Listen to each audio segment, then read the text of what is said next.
Hello, hello, hello, everyone. Hello. Sorry, we're running a little bit behind, but it wouldn't be our show if we're not running a little behind. So let's welcome Miss Brittany.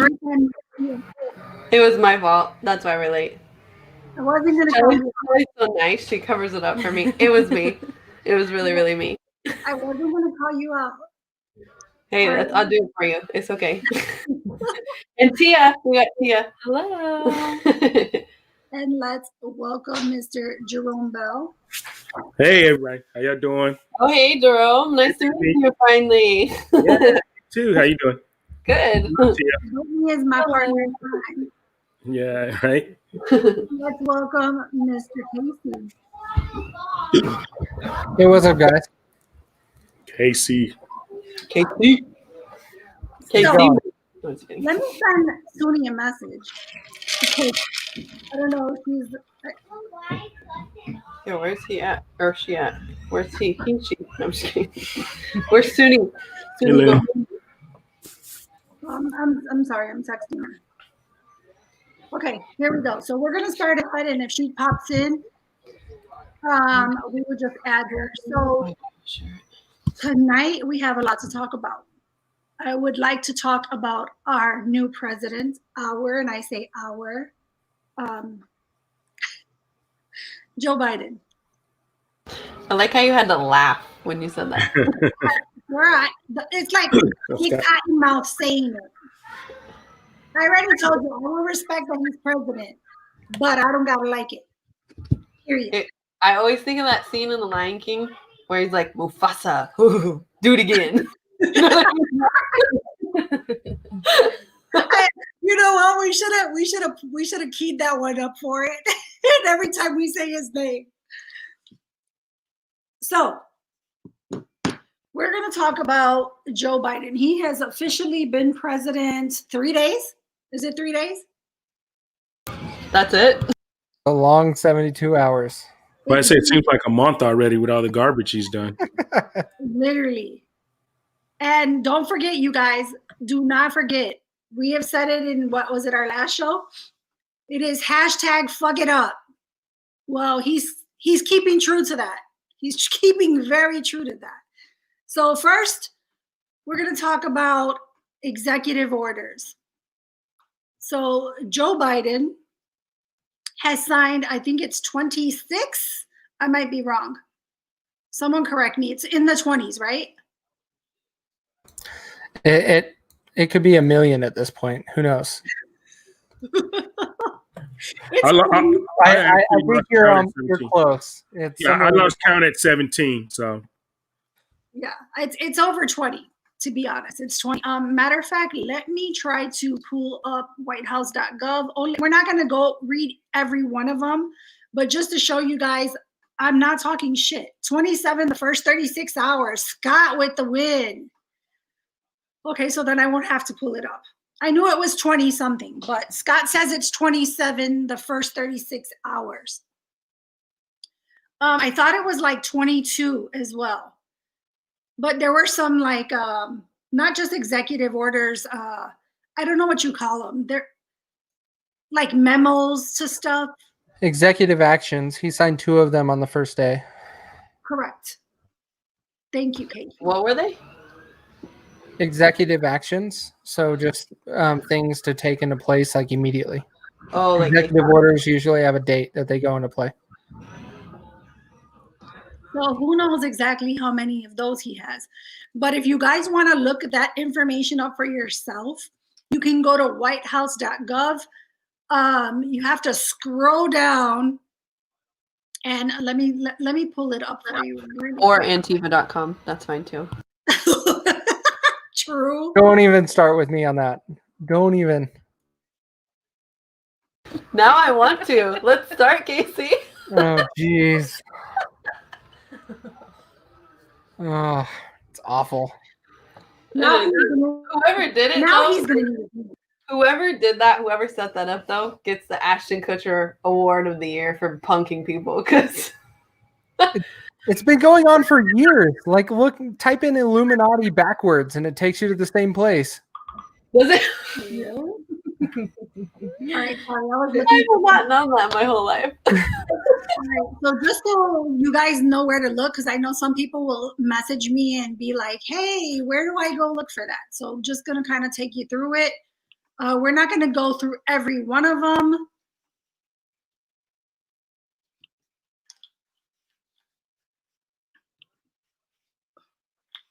All right. So this is what it looks like when you pull up the page. I'm sorry if you guys hear my cat eating. Her ass is chomping right next to me. So if you want to find the executive orders, you're going to scroll past. That's a racist ass page. It is racist. You saying that because it's white? I am. I am. If you want to see the plan on how their plan is to beat COVID, it's about it's under 200 pages, but you know the trajectory of the pandemic is not going to decrease anytime soon.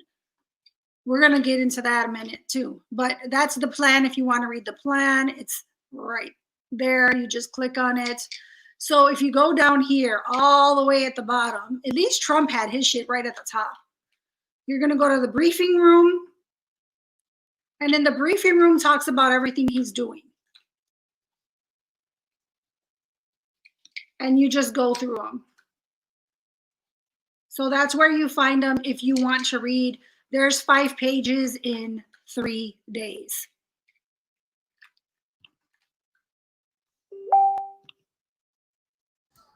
All right. So Just horrible. I just wanted to show you guys where you can go and you can get that. Please don't forget to like and share this video.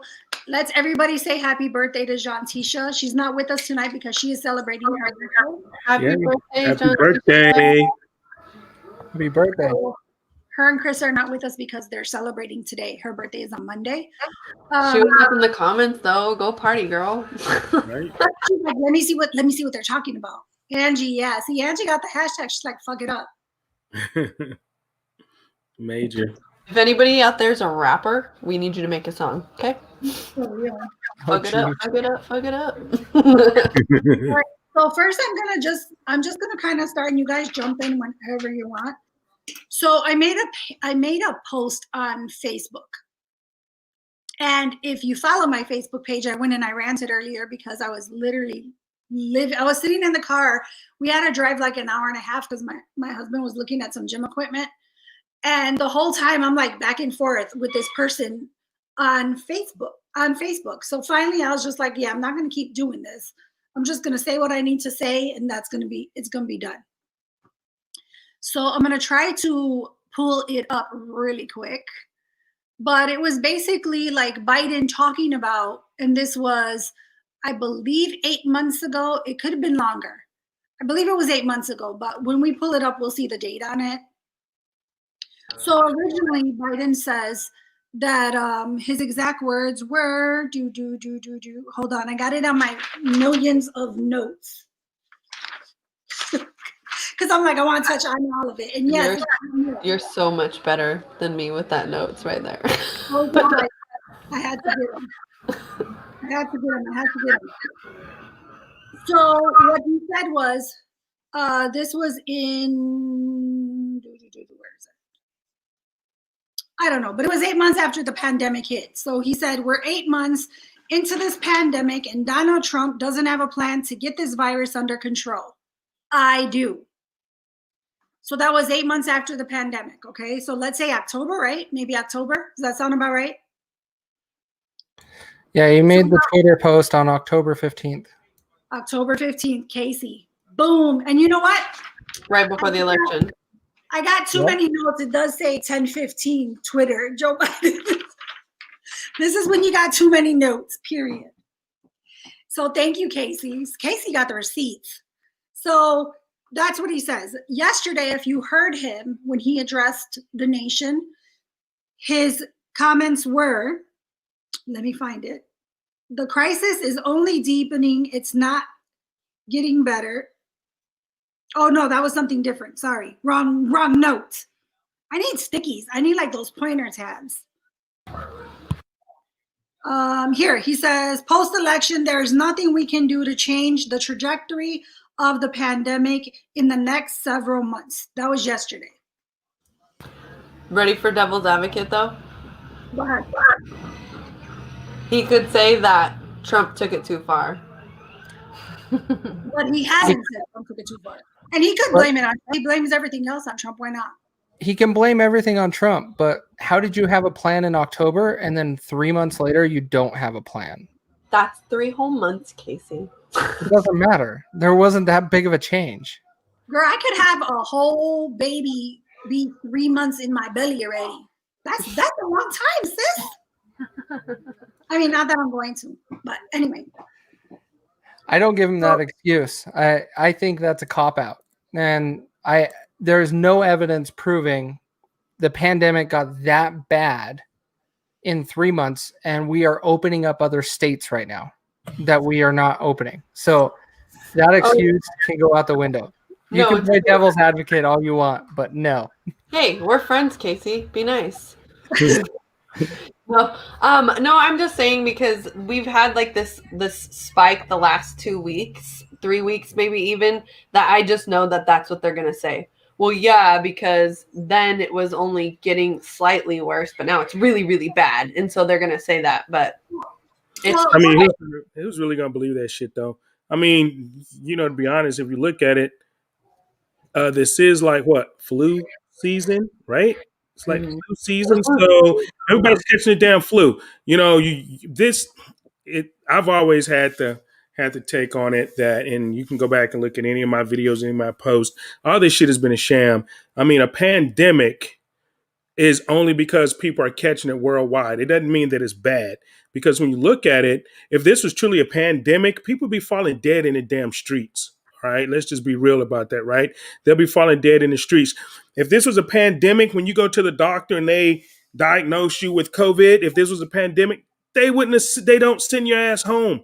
They send people home that gets diagnosed with COVID. The only time they keep you is when your ass can't breathe and shit like that. So this has never been a pandemic. This has always been about who we can control, and always been about the election, period. And nobody has ever been able to prove me wrong yet. And I'm still looking for somebody to prove me wrong, to tell me that this wasn't about the election, about control. I think it's a political tool. That's what I think it was used. It was used as a political tool to get so the Democrat Party could, point there. It's like that Scarface movie. You can look at me and point your fucking finger and say, that's the bad guy. So that's what they did to Trump. But my thing is, so this post, I posted it, and it was 2 side-by-side pictures of exactly what I just stated. So I noticed some people in the comments, a lot of people were like, hoax, hoax, hoax. And I think because we all look into it, we know what the interpretation of hoax means when we say that. Basically, a political tool used to get what they wanted out of this election. I don't think any of us think that COVID is fake. I don't think any of us think that COVID cannot be dangerous. We know that it can be. So I noticed somebody who is not a regular follower of mine, well, it was a couple people, and they start arguing with people in my comments. And so I go back in there. Oh, let's bring Casey back. So I go back in there and I'm like commenting, because this guy's like, there's over 400,000 people dead. The disrespect for dead people on this post and blah, blah, blah. Now, mind you, no one said anything about the dead people. He said hoax. That's the one word, and it triggered him, blah, blah, blah. So he goes on and on and on. So when he said 400,000 people dead, I was like, wait a second. Let me look that up. I want to actually look at those numbers. So I start looking at the CDC's website, and I start going through like all the, I block everybody out except the USA, because we live in the USA. So I'm like, let's stick to the USA. So it's 372,000 deaths that were labeled COVID deaths, like 307, let's say 375,000 just to be generous. Okay, I want to be generous today. So then I looked at the number of actual positive COVID cases, which, according to them, 22 million positive COVID cases. So if there's 22 million positive COVID cases and there's 375,000 people who died from COVID, and that's including people with underlying conditions, etc. Do you remember when COVID first had its peak, when we first peaked, and people that went in with heart attacks, car accidents, diabetic comas, they were listed as COVID deaths. So you can't actually say that it's 375,000 people, right? And again, I'm not trying to take away from the people who died from complications of COVID, but like any illness, I have lupus. So because I have lupus, it attacks my organs. When I die, or if I die due to a complication, they are not going to say that I died of lupus. They're going to say I died from kidney failure or any other organ that it attacks. It's not the lupus itself, but COVID gets a pass. So I was trying to get people to see that. So if you take that number and you start deducting, it's less than 1.7%. And I'm just, let's say 1.7, because I think it's like 1.66 maybe, something like that. So let's just say 1.7. Let's be generous, right? So the death rate of COVID, 1.7%. So how can we claim that it's a pandemic? We have to shut everything down. And COVID is just, we got the social distancing, we got businesses that will never open. I know a few here in Chicago that they cannot even afford to pay anything back from what they owe in the past. And all of a sudden now in Chicago, our businesses are open. Literally like this. So, but we're supposed to be spiking again, right? We're supposed to be spiking again in the last couple of weeks. But now we can open. So again, how anyone can say that we should have shut down or that there should have been a plan. First of all, none of us alive have ever been through a pandemic. So how you want Trump to have all the answers is beyond me. One, and this is not even to defend Trump. Like I said, it started with some people throwing out some stuff. So when he gave me a number, I said, can I have proof of what you're saying? Right? Because if I talk about it, I'd like to have receipts in case someone questions me on that. So he could not come back with anything. So I went and I started dropping the pictures. I'm going to try to pull them up for you guys. I started dropping pictures and numbers and from the CDC, because you know that they're trusted. Everything they say is written in stone. So I started putting that stuff in there. And again, he would just come back and deflect and talk about something totally different. Every single time. Then I had another person like, oh, they're in the medical industry and this and this and this. Well, guess what? I know a lot of people in the medical industry too. And they've also told me that if they had a death, that was a death, because now they can, I guess now they can label them differently. They don't have to list them all as COVID deaths anymore. But now that they've taken that part out, if it's a COVID death, it's like an extra $1,000. It's even more than that. It's even more than that because in Minnesota it's like 7,000. If you're labeled and you die from COVID, it's like 7,000, 7,500. And if you actually get on a ventilator, it's like 17,000. You know, but you mentioned the CDC and you're talking about receipts, right? If you go on the CDC's website, they actually did a study and they came out with a few things. One is that out of the deaths that they contributed to COVID, right? Only 6% of those 300 and whatever thousand actually died from COVID alone. Only 6%. So you can do the 6% from that and, you know, just do the math. And that comes out to like, what, 16,000 or less, right? And so everybody else had underlying health conditions. They were older, things like that. And also, and here it is, and this was one of the astonishing ones, and this is why I've never worn a mask, first of all, and I've always been against the mask because I understand, the science of your body and that you need 21% oxygen to actually live. And if you're cutting off your oxygen with the mask, you're actually killing your immune system, or you're hurting your immune system. I saw someone in the chat say they wear a mask and they still got it. Yeah, here's why. 70% of, and this is from the CDC, this isn't Jerome Bell, this is from the CDC. They did a study. 70% of the people that was diagnosed or came in with COVID said that they always wore the mask. Only 3% of the people that came in with COVID, diagnosed with COVID, said that they never wear the mask. So who's getting COVID? Why is COVID still rampant? Why is it spiking? Because people are wearing the damn mask and they're incubating this thing and they keep passing it on, they're spreading. Most of the people that are catching COVID, you guys probably know people, they always wear the mask. They always wear the mask. And not many people that never wear the mask, you don't see them catching COVID. So that's kind of what started this whole, well, just the part about COVID.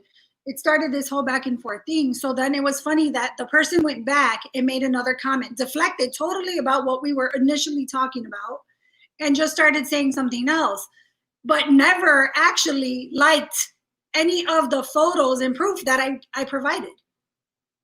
So I thought that was hilarious. I'm like, yeah, I get where this is going. But my whole point is, so Joe Biden says he has a plan now, but still nothing is going to happen for months. And even if they use the excuse, well, Trump waited too long. This is my question, right? So Joe Biden said this back in October. Nancy and other people that are affiliated with Democrat Party had started saying, oh, Trump wasn't handling it right. He's not doing this. He's not doing that. Whatever excuses they had. So if they had a plan, if they knew how to handle it much better than Donald Trump, then if it's about the people, why did they not share that? I don't know. I'm just asking. I mean, those are the kind of questions that pop in my head. Because if Brittany's baby is sick, and I have babies that are much older, and I can give Brittany a suggestion, I will do that. So when we say like, oh, well, yeah, Trump waited too long, or whatever the excuse they want to say, my question is still going to be like, well, since you have it all figured out, or you have a plan, why didn't you share that plan? I don't know. I don't know if Suni's here. It looks dark. Well, and that's my problem with the whole thing is our situation across our country did not change enough over the last 3 months to say the plan that he had in October is not still applicable. Like, you can't tell me that it changed that much. Like, maybe in a state, I don't know a single state that has, but sure, let's exclude one state and say that one state, this plan won't work. We got to change it for them. But the other 49, we're good. We're going to run with this plan. But just to all of a sudden be like, oh no, for several months, we can't change the trajectory of this virus. And it's like, okay, so you did this. You said this exact quote 4 weeks before voting. That it's very convenient. You said this exact thing saying, I have a plan, Trump doesn't, 4 weeks before voting. Look what you did. And this is where if we're going to take the votes, as in they were all legitimate, I still don't. But if they all were, then sure. But in this situation, if his plan was put in place and he knew he had one, it would still work today. You have South Dakota with the lowest unemployment they've had in a while, and it's lower than it was pre-pandemic right now. So you can't tell me the states that are recovering and wide open, and his plan is not applicable to most of the states across the country. It doesn't make sense to me. It's all politics. It's all politics. That's what it was. It was just you know, running for office and being part of the political game, like I did, you see a lot, behind the scenes. People don't share ideas because they want to beat you. It's all about winning, So even if he had an idea, which of course we all know he didn't and never will, because here it is. The COVID virus has not even been captured to even say, that it's a virus. It hasn't. And that's why the vaccines have not been approved by the FDA. They're still experimental. These vaccines are still experimental because you cannot kill a virus with the vaccine. You know what I mean? Viruses are it's like cold. That's why you don't have a cure for the common cold. You don't have a cure for a virus. And now they're saying, oh, it changed, it mutated already. Well, no shit. That's what viruses do. That's why the flu shot never works, right? Because as soon as they give you a flu shot, they come up with a flu shot. Oh, it mutated. So now it's a different strain. Well, that's what viruses do. So that's why vaccines never work on viruses. It's all bullshit, and it's all about money. Follow the money. Just follow the money. Look who's getting paid off these vaccines. Look, at the companies. Matter. I bought stock in some of them. I'm like, shit. I see the game. I know the game. I've been deprogrammed since 1999. I see the game. I'm out of the matrix. Okay, you want to build up these companies? Okay, guess what? I'm gonna buy stock in that shit, and I'm gonna make money off of it too because I know you're lying, but you're just out here to make money. So you follow the money and see what people are doing. But you just know that they're lying because you're not programmed, and I know other people on here are not programmed because they're here, because programmed people won't be here. Or either they argue like Shelly said, oh no, it's because no, you don't have any facts, you don't have any receipts. You just a liberal and you listen to the bullshit all day and you're still programmed. So that's why you're arguing and not even thinking for yourself. So hey, Sunni. What's up? I can't hear you. Can you hear me now? You're low. No? Okay. How about now? It's like really low. Okay, I'll leave and come back.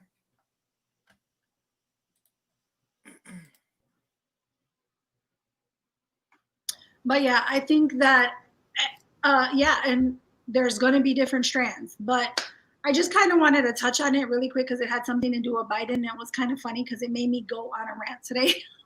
I was so fucking pissed because I was like this the whole time. I was like, oh, this motherfucker. Oh my God. And the thing that bothers me the most, there's going to be trolls, right? We get them all the time. But this is my thing is like, you're on my page, right? Like this is, I don't know about anybody else, but if I don't like it, someone's post, I have liberal friends. I just scroll right past it. You know what I mean? Like, unbothered. I don't feel the need to go and comment and like fight in their thing. So now people are fighting with people that follow my page. So I go on there just to kind of like mediate, you know what I mean? And it just turned into a shit show really, really quick. So I was just like, who made you admin on my page that you feel you need to go in the comments and fight with everybody? It was stupid. But anyways, let's get back to Biden. So executive orders, 27, Scott said? Total of 27. 27, yep. Who wants to talk about any of the executive orders that, wait. Before we get into those, let's also talk, since we're talking about his hypocrisy. Do you remember like during the campaign trail and during the debates, they asked him about fracking? Was he going to get rid of fracking? Because in the past, they have said several times they were going to get rid of fracking. And no. Oh, no. Well, what is the Biden campaign saying now?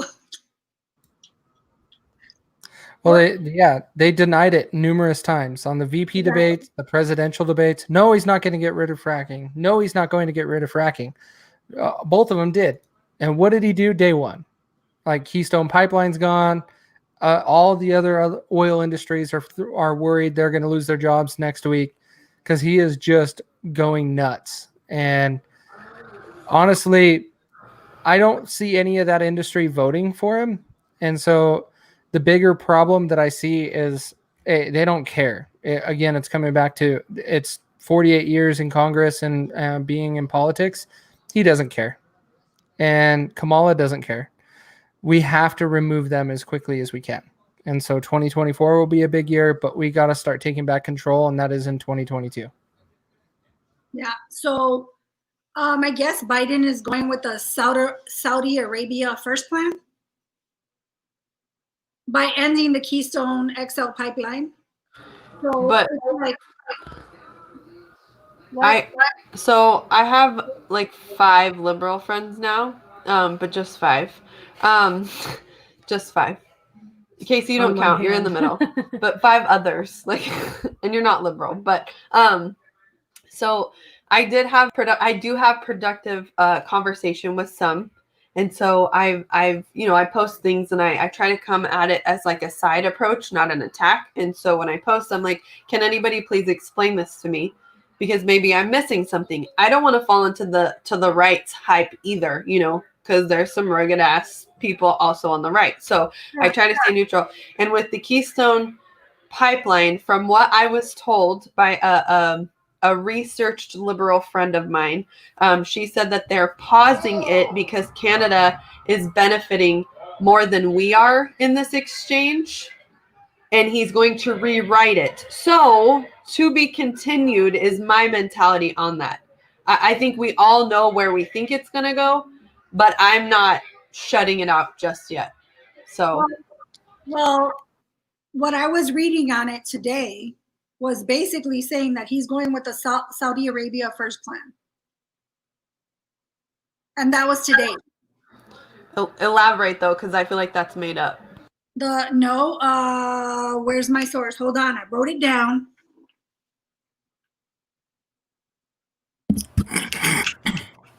Hold on, it's in my list of notes. In this little book. I just don't foresee them publicly saying Saudi Arabia first after Trump left office with America first. I feel like that's propaganda, but please correct me if I'm wrong. I'm trying to look at, because I wrote down sources like next to them, but I see the pipeline stuff. Hold on. God damn, you can make me get out of the computer. Hold on. Sorry, I don't want to be Okay, so thing, Okay, so I'll respond to that. I think it's whether I think that's I won't say BS, but yeah, I think it's kind of stupid. Let's just say stupid, because you don't pause anything that's going to jeopardize jobs. What you do, you negotiate while it's going on, and you do negotiations, because just pausing something, just flat out stopping it, has just put people out of work. You never do anything like that. And I honestly, whether let's just say whether Canada was getting the benefit, okay, a couple dollars more or whatever, they were getting the benefit, probably because right now most of the pipeline is already flowing and going through Canada. So that's probably why they're getting most of the benefit right now, because it's still being built, right? And so when you negotiate, but you keep everything in place. So for him to pause something, because he put a lot of Canadians out of work too. It's just not Americans he put out of work. He put Canadians and a lot of Americans out of work. And at this time, what idiot, okay, during this right now, with people out of work, with people trying to come back, we got governments, governors that shut down. So we got shutdowns, trying to come back, people trying to live their livelihood, and you shut it down and you stop. And now you just put more people unemployed. You put more people out of work. That's a bona fide idiot. That's not a leader of a country. So if his plan was to pause because Canada was getting the benefit, I have to say that, that's just brain dead to me. You wouldn't, I don't, that's not leadership at all. And so I don't know. I don't, it just don't make sense. And I'm like stammering because I want to say some things, but I'm trying to be nice, right? I'm trying to be nice and not say that, people are full of shit, but that's some bullshit. That's just some straight bullshit, that you would put people out of work just because you think somebody is getting over. No. Okay, you didn't do that shit to China. I didn't see him pause anything to China. Matter of fact, I think he opened up shit to China. Whatever cases, and China been getting over on us, a lot. And I'm not saying your friend is wrong, so don't misunderstand me. I'm just saying from my perspective. That's not the only reason, though. Like, it was environmental reasons as well, and there was also a lot of native tribes that it was going to go through. That a lot of people were protesting along the way. So I think that might have been the reason for the ultimate halt. You know what I mean? Is to stop. Now we need to figure out. Just to be clear, it wasn't halted. It was revoked. Revoked does not mean halted. Right. Well, the permits were revoked and the contract was revoked, which halts the construction. Right. But there is already considerations of reselling the steel that is there to regain money. Correct. That has been put into it. And that's where I struggle with the idea that it's paused when we're already considering selling the steel that we used to put together the pipeline that's there. Now, that can change, right? We're looking at a whole lot of steel. The pipeline's not even in use. It's still being built. I don't even know where they're at, to be honest. I don't even know what state they're in. They could still be in North Dakota for all I know. But the thing is, this is a major impact to North America and Central America for oil in general. The part that we're not looking at is, we're pausing it because it wasn't a good deal. I have to go back and look at the deal because Trump revisited every deal we had in the past and made them better for America. I have a hard time believing he made Keystone Pipeline a deal that wouldn't work for us. It's weird for me, but I have to go back through those details and understand it. But I struggle with the idea that it's paused in my mind. But do you think Trump is the most environmentally friendly, though, and that if there were native reserves, he wouldn't care and he would just build it? I mean, he is a business tycoon, and I voted for the man, and I'm on your guys' side. But just think of these things. He is a business tycoon, and when you have Native Americans, who I feel have the most rights in our country, who are saying, "Please don't drill through our land." No, I agree with you. But it's not like they weren't getting compensated. They were getting compensated for that.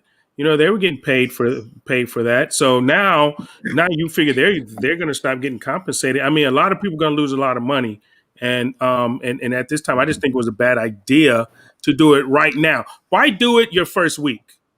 Let's put it like that. Why do it your first week? Because there's an agenda. Because there's an agenda there. Okay, you could have did it in 6 months. You could have did it in 3 months, but you did this your first week. It was day one. Day one. So here's my thing with it is, yes, I agree with you. He is a businessman. In my opinion, I think the United States needs to be ran as a business for a little while. We have been taken advantage of for a long time because we have protected and taken on the world for unnecessary reasons. And when you bring a businessman in, they're like, we're unnecessary spending here, etc. But you're also asking a person that everybody wants to say environmental reasons. What environmental impact do you have other than an oil spill? And that is the only thing that I get thrown at me is, what if this pipeline busts? We'll have an oil spill. The environmental impact is very minimal until a catastrophe happens. And if you look at the structure and how the steel and everything was being built, it's unlikely for a spill to take place like we had in other areas when they are actually using a different structure and a different manufacturing method. Keystone Pipeline was actually built in a very strategic way to keep oil spills from happening. And people don't want to look at that. They're just like, oh, it's the government. They don't care. They're going to do the cheapest way possible. No, what they actually did in manufacturing the seals and the joints between all of the pipeline itself is much different than what we've had in other places. And so it's unfortunate that we're just looking at the simple things. And I get it, but we have to look at the whole picture. And I don't think this was a smart move. And for example, what Jerome was saying, why did we do it on day one? let's look at it 90 days out and just be like, are we making progress? Is things there? Hey, Trudeau, let's talk about this deal. Like, we got to talk about this. Trudeau and Biden supported each other. They like each other, other than this pipeline deal. If it was an issue with we got the short end of the stick in America, those two should be able to work it out. Trudeau hated Trump, so they wouldn't be able to figure out a deal, but he should be able to negotiate it with Biden. Yeah, no, so for those who don't know, I was in the military and I literally worked with fuel systems. I'm like totally 700 times aware of how the piping system works. I was in Vegas at the Air Force Base and we got fuel from California. Totally safe. I'm 100% on board with it, and I am totally on board with agreeing that it was a political statement. He got in because he feels the people voted for him to stop what Trump was doing, and that's what he did. He had to line up XYZ to make himself be like, look, I'm taking control and I'm doing this, when we all know he doesn't even know what the fuck he's signing. But I want everybody, and I know there's a little spice in the comments, but that's fine. I get it. But I want to make sure that everybody at least thinks of these things. You know, we can't be so blinded and be like them, really, in saying that, oh, just because Biden did it, you know what I mean? Like we can't be that way. Let's think logically. Let's put our shoes on the other feet. Like, let's really think about what could happen or why. Because at the end of the day, if we do that and we still think, yeah, that's still pretty messed up, it only makes our argument stronger. You know, you don't just want to go in there like the radical conservative and like, oh, well, if Biden's name on it, it's trash. Like, no, that's garbage. He might one day maybe have a good idea. I don't know. He hasn't yet, but I'm just saying, you know, for the greater nation, we have to start thinking that way. And that's why I said, like, if there's natives, and, you know, I agree. I think, Jerome, you said it, where he could have kept the construction going unless there was an imminent tribe right there ready to go, and then been like, okay, let's really look at this. If he truly cared, he'd be like, hey, I want to look at this and see what's going on, and let's give them a 30-day notice. If they don't change XYZ, we're canceling it. Like, that would have been logical. But you're right, like Casey said, it is for political gain. It's a political theater. It's what it is. But we still have to think that way. You know what I mean? It's just I feel indebted to the Native Americans wholeheartedly, maybe because I'm British, I don't know, but I just, I literally, I feel that way just because they were the true heirs, and really even some Mexicans were the true heirs of this land. So it's just, if there's tribes, and I know, Jerome, you said money, but they don't all necessarily want money, you know, land is priceless. You know, it's sometimes land is priceless. You can do so much more than you can with money. But I'll just leave it at that. I just want to make sure everybody, you know, there's some, like I said, spicy comments. I just want to make sure everybody knows I'm forever going to be that type of thinker. No, you're good. That I do that quite a bit. That's why Suni always calls me the devil's advocate. But it is what it is. But this is a weird topic for me. I just don't understand the logic behind it, and that's why I'm so passionate in that area. So for me, I went to look, right, because I'm trying to look for this source. So I had to go get my other computer. But while I'm looking for it, you know how like one of those fact checkers pop up? You know how we love fact checkers because they're so on point. I'm being sarcastic. So according to Austin American Statement, it says that them losing the jobs, all this stuff, is only half true.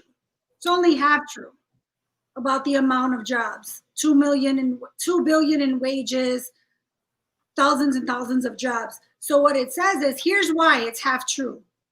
President Joe Biden spent his first day in the White House signing a spat of executive orders aimed at undoing the policies of the Trump administration. One of them, which is the pipeline, is what sparked this conversation. So fact check is actually saying one part of it that's actually true. He spent the day trying to undo what Trump's administration has tried to put in play for Americans. Now, I mean, whether you agree or not that Trump was for Americans, that's your personal opinion. I personally think he cared about America. That's my opinion. And I don't know what the comments were. Like, I didn't see them because I was trying to look for that damn thing about Saudi Arabia first. That first plan. So maybe what it meant was, and I couldn't find it, but maybe what it meant is temporarily why it's in, that's what we're using right now. I don't know, because I don't know what we're using right now.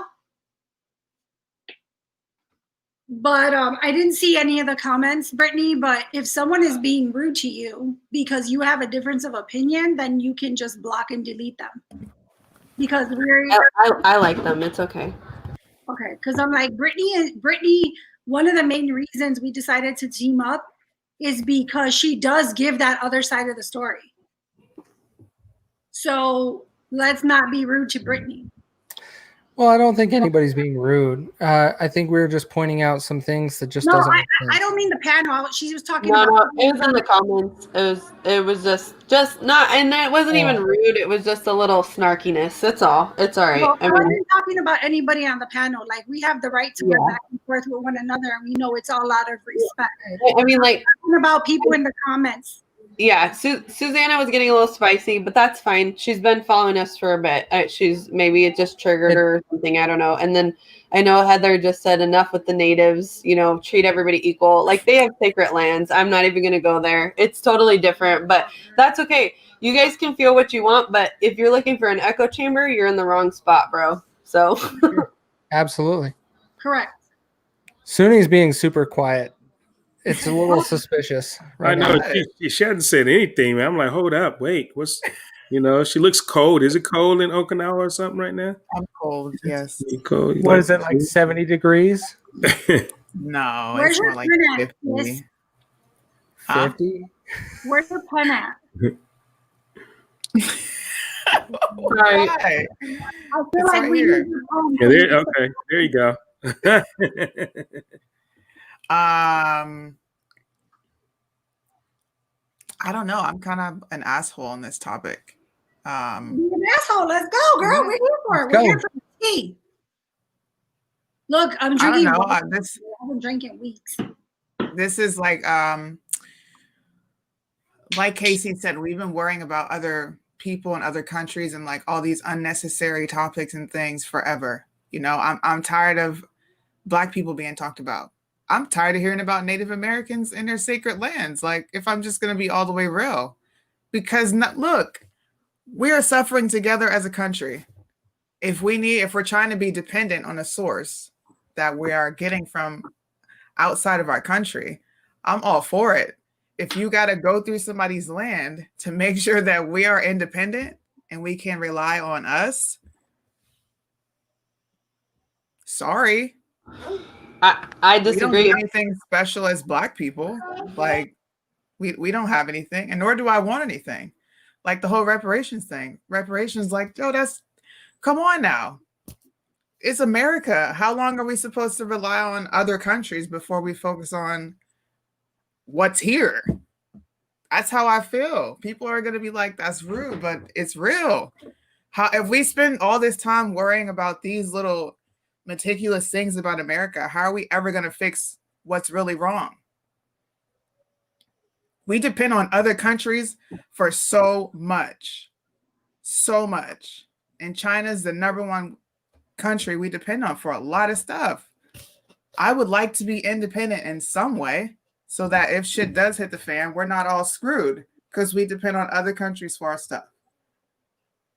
That's just my take on the whole thing. I would love to have something we are independent in and not have to outsource to someone else. On that note, America should be independent with everything. Facts. We used to feed the world.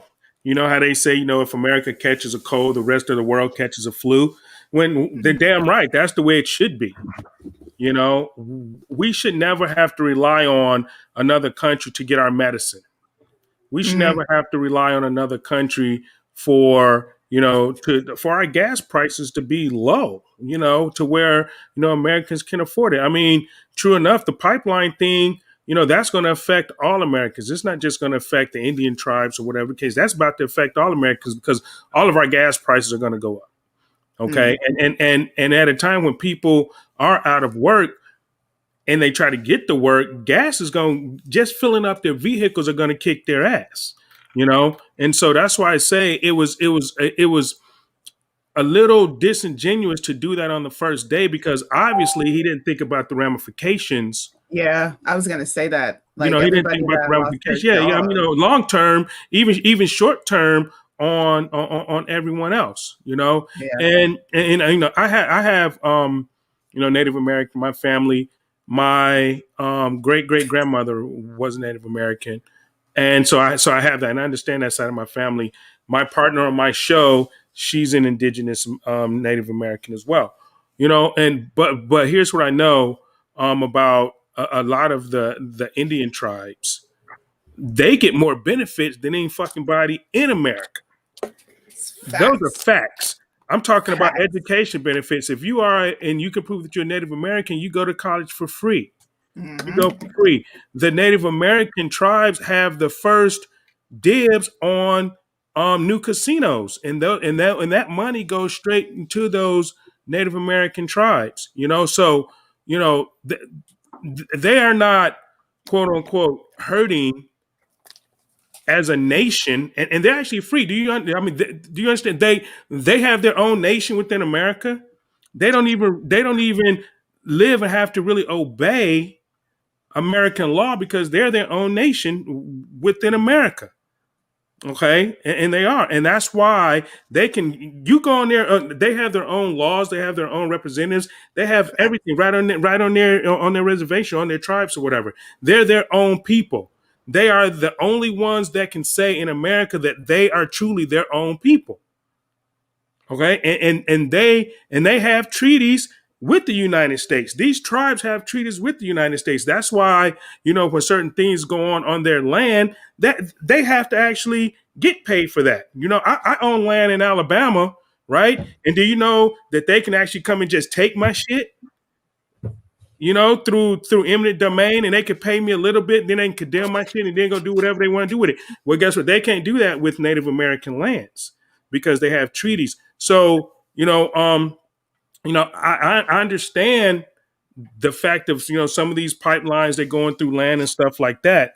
I get it. But just like eminent domain, okay, if it's for the greater good of the people as a whole, then it's probably a good thing. If it's for the whole. Now, I don't even really believe in eminent domain. I don't think the government should be able to come and take shit. Don't get that twisted, okay? I don't think they should be able to come and take nothing from anybody.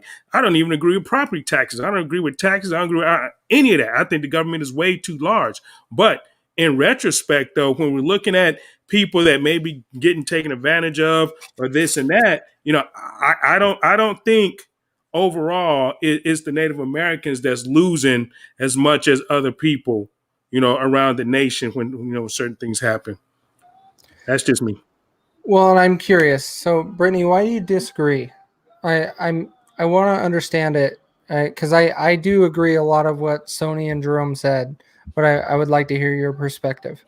Because I'm a traditionalist, and for centuries, or at least decades, we have been giving these privileges to Native Americans because this was their land, and it's what we've been doing. They have different naturistic beliefs than we do about land. It might just be land to us, but for them, it's a sacred religious type of belief and how they feel about their land. And I feel that if there was an alternate route, the government should pay extra for that alternate route if that tribe does not want the pipeline through there. And that's what we've been like. I know Jerome said, that we're that they get paid and they get this and they get that. Well, it's always been that way. That's just been something that we made as a peace offering. And if we're gonna rip that away, just so everyone's equal, then that's a whole different conversation. But in my mind, there's a direct route of a pipeline, but if there's another way, it's not like the government couldn't afford it. It's just no, and I agree with you. But let me propose a couple things in this scenario. So we're talking about a robust system that we have never implemented before, that is supposed to be more secure. And I'm using quotes because I'm trusting what engineers say. However, there is also a possibility, and it is being done in some areas, putting it in ground to where it is not visible. You won't see it. Yeah, you will see for 5 to 10 years growth that needs to come into play because we have disturbed the land. That is normal.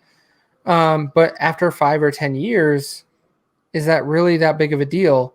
Now, and we're also going to reimburse for us using a section of their land. Now, I also will respect religious beliefs and those things. However, you do forgo some of those things in being part of the United States, in our nation, and under our protections and our import policies and all of those things. They get all of the same rights that we do in the United States. We just hand stuff off to them.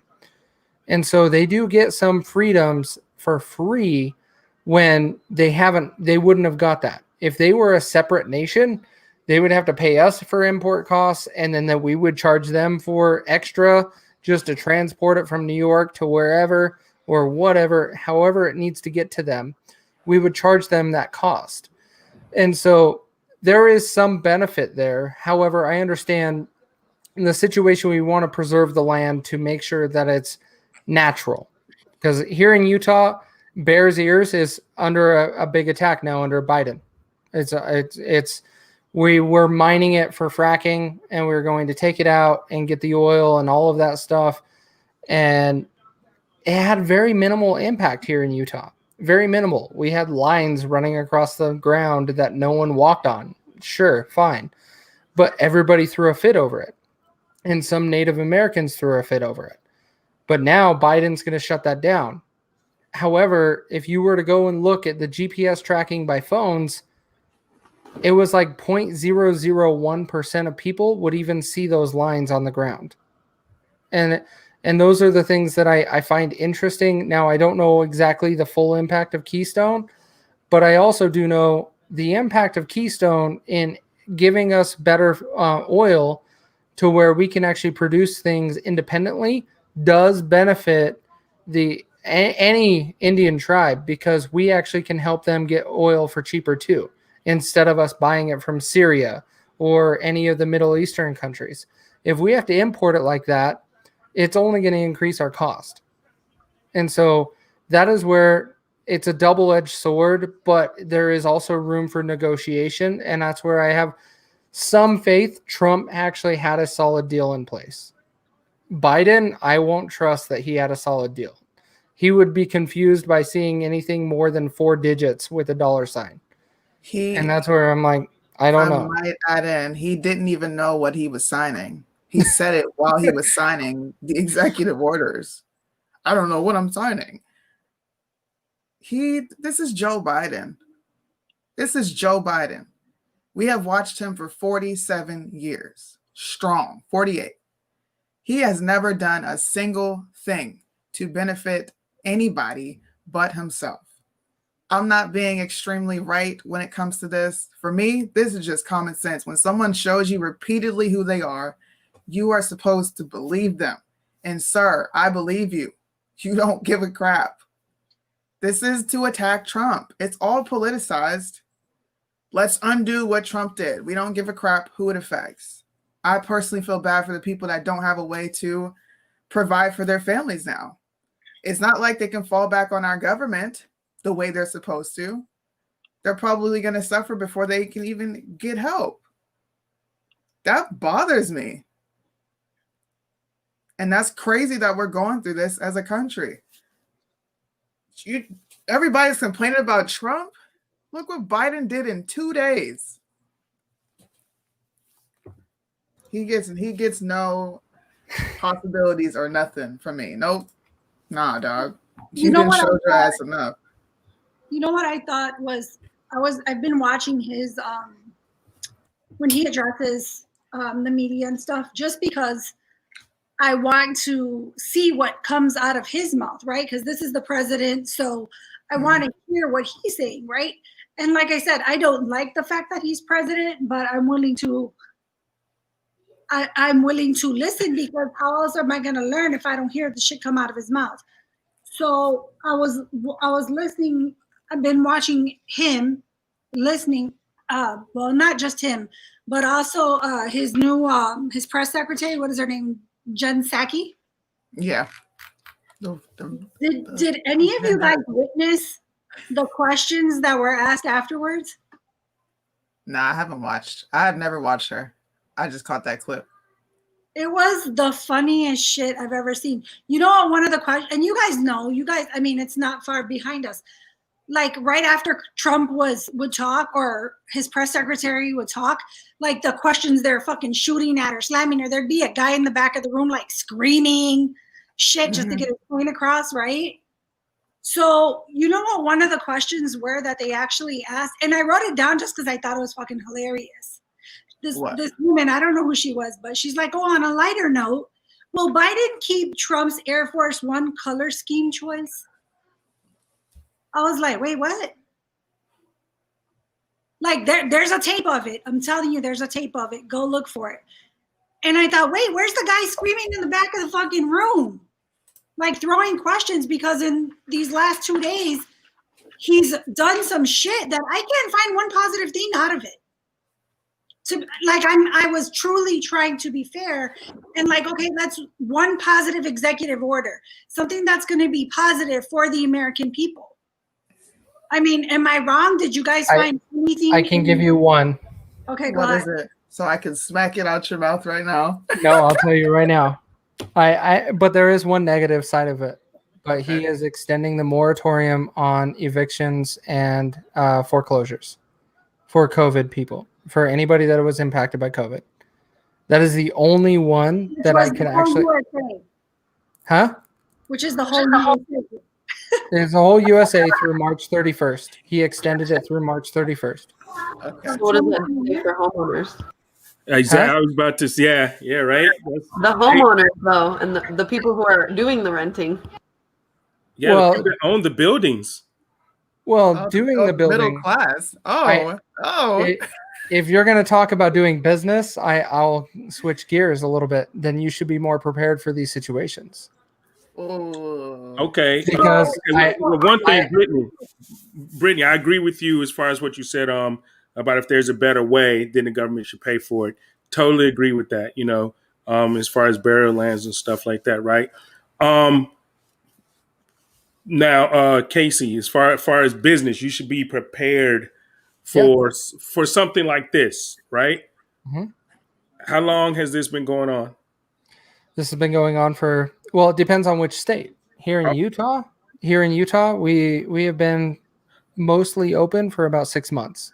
So you would have been impacted for around 4 months at the max. Okay, here in Virginia, we've been shut down since March. Same. So we've been shut down since March. So business wise, so you're talking what? That's almost we're going on 11 months now, right?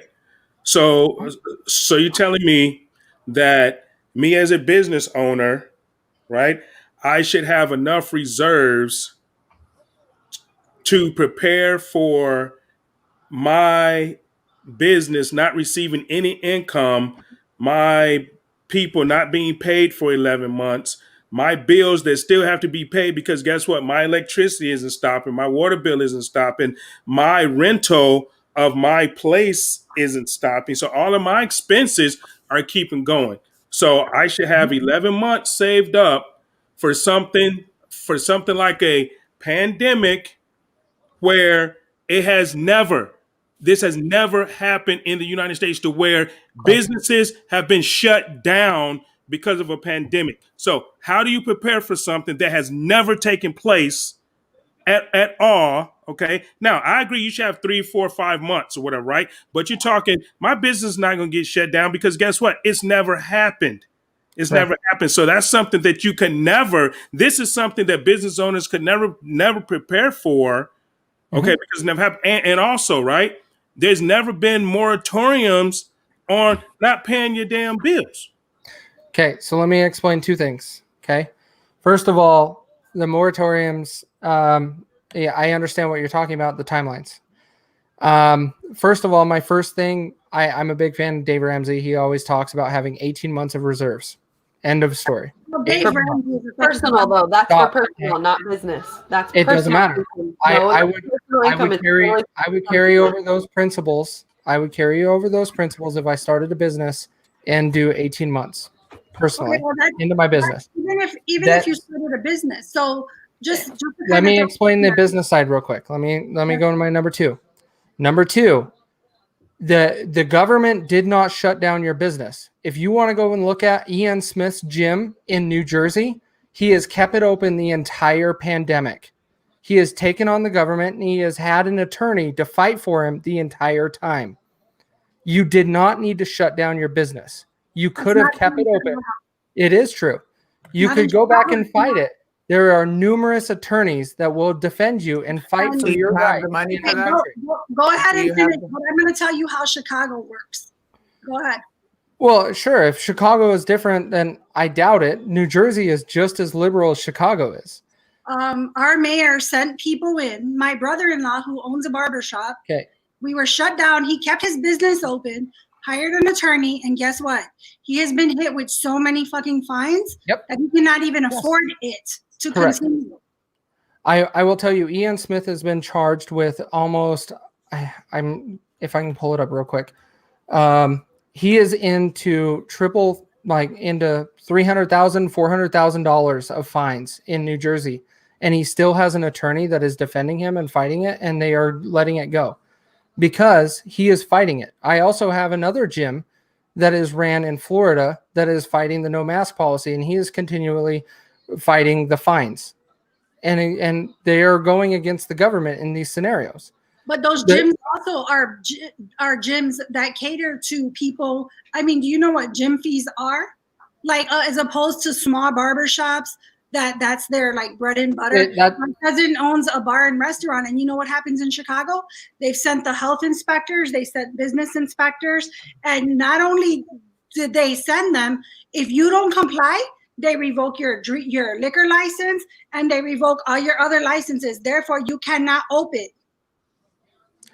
And no courts in Chicago are open, not even virtually. You get a court year out. If we want to get down to every individual business, sure, there might be some limitations based upon your state. And yeah, a restaurant might be one of those things that, yeah, a liquor license could be revoked. Then you need to go actually after the state and make sure that that is not under state's control. But what I'm Like, saying to you is like when you said it, I get what you're saying. In certain instances, it works. But what I'm going to be the devil's advocate. In some other instances, it doesn't.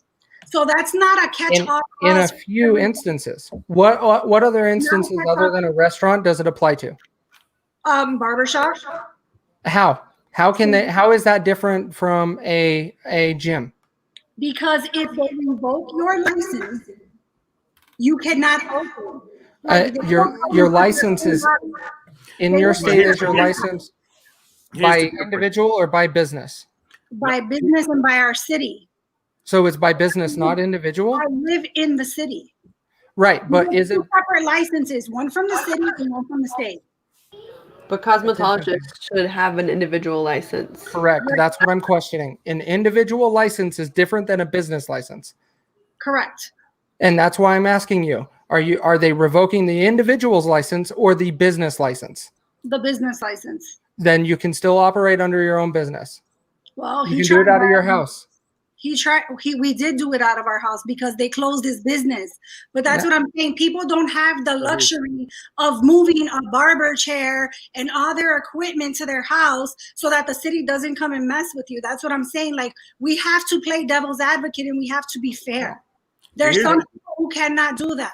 And here's the difference with the gym, right? Because you mentioned the gym, right? Correct. A gym is basically person to person.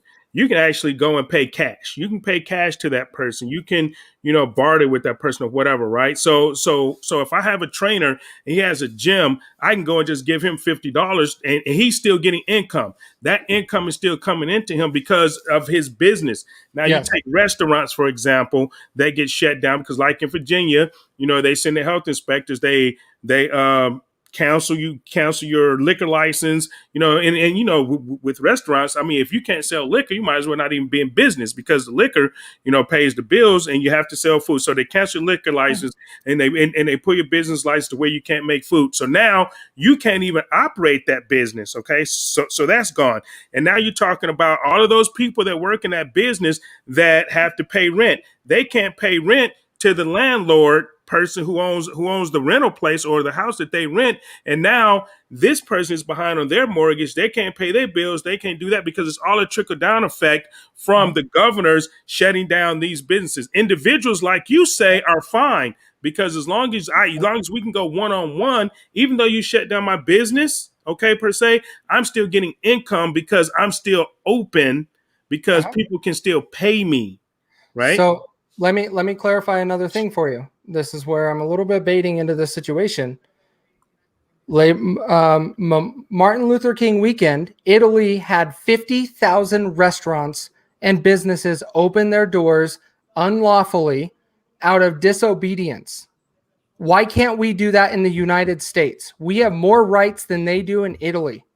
If you all do it at one time, are they going to come and fine you all? No. Are they going to all come into your business? No. Are they going to arrest you all? No.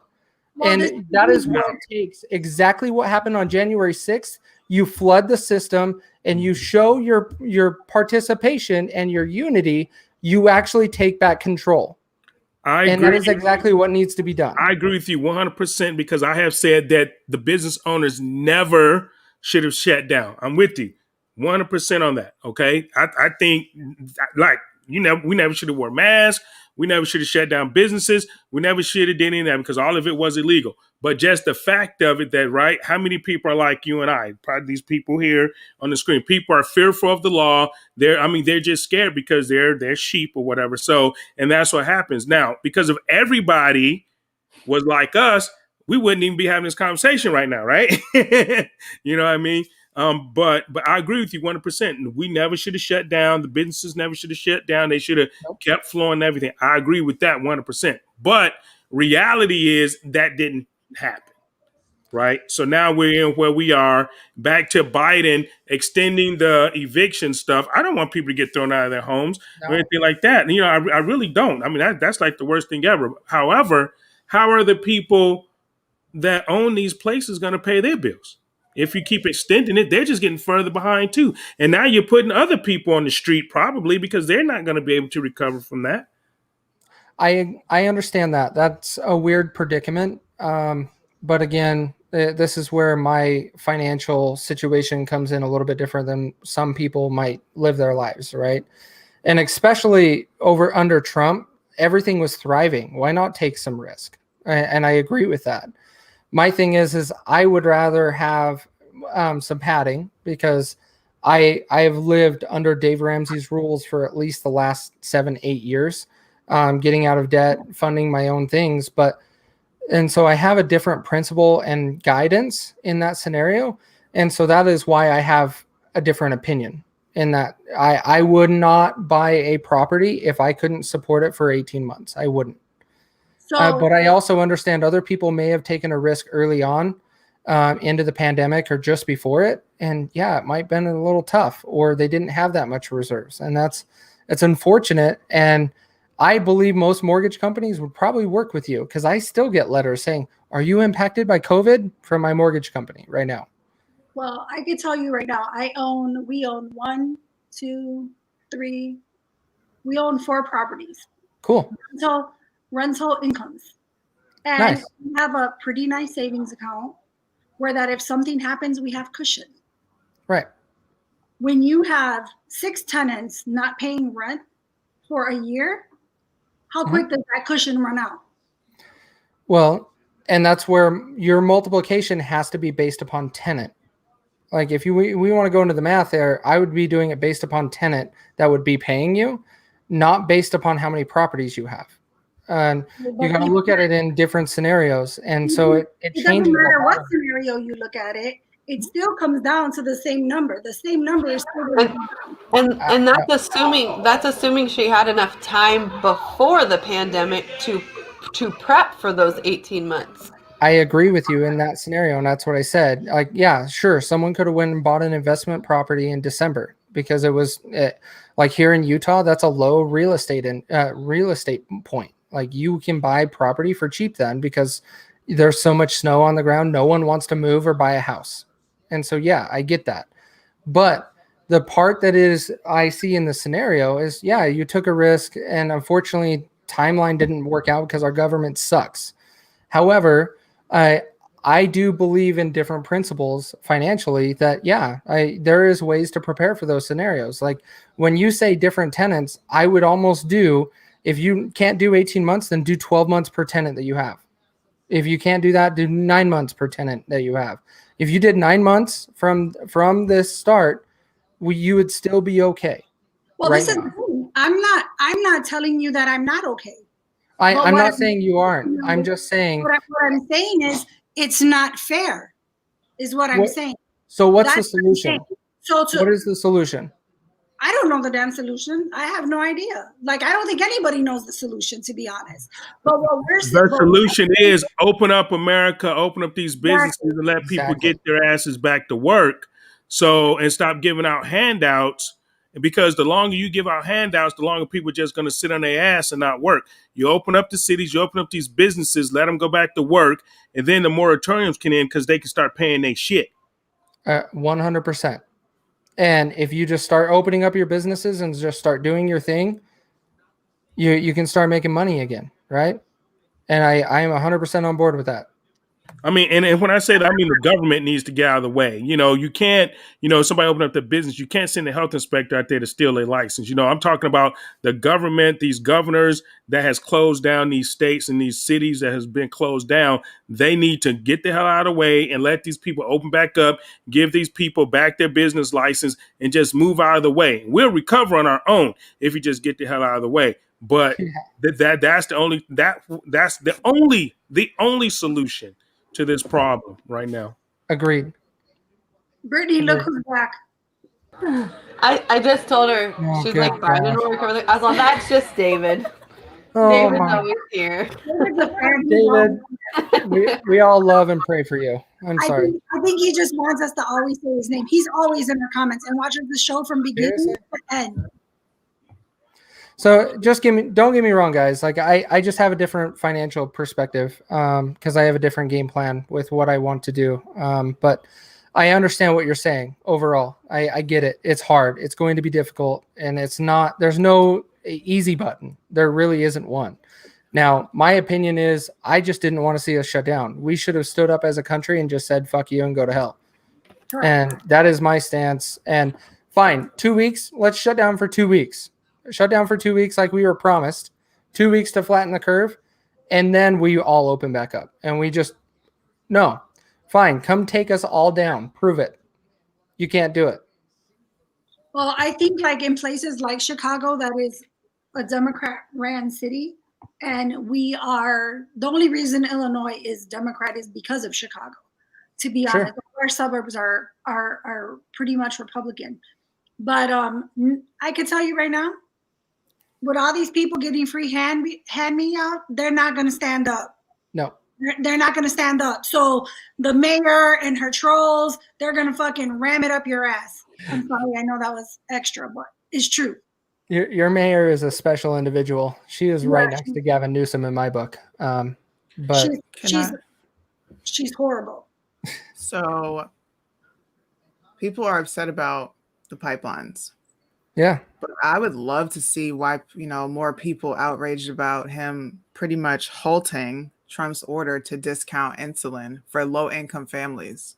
Fact. Like real things that are affecting Americans. Why I don't get it, bro. That shit pisses me off. Hey, David. Hey, David, why did he do that, David? Gomez, where you at? It wasn't just insulin. I believe it was for like EpiPens too. Yeah, it is. It was. And here's the facts, right? Here's the facts on that is that he may have killed more people doing that. They can't buy the insulin. It's more people with diabetes and need the insulin and need the EpiPens than there are with COVID. Correct. And guess what? the death rate from diabetes is higher than it is with COVID. You still have a 99.97% survival rate from COVID. You don't have that with diabetes, especially if you're older and you're overweight. So, and the people that need the insulin. So that was bullshit. Biden doesn't care about the American people. And if he claims he cares for black people, that's a damn lie too, because who has most of the diabetes in the country is people of color. Okay. And so, for him to do something like that, that only puts more of the people he claimed that he wants to protect in jeopardy, and I go down a limb, whoever, if you're black or if you're, Hispanic or you're any minority in this country and you voted for Joe Biden, you're a fucking fool. You're Right. an idiot, period. So just look at the medical industry in general. Epinephrine.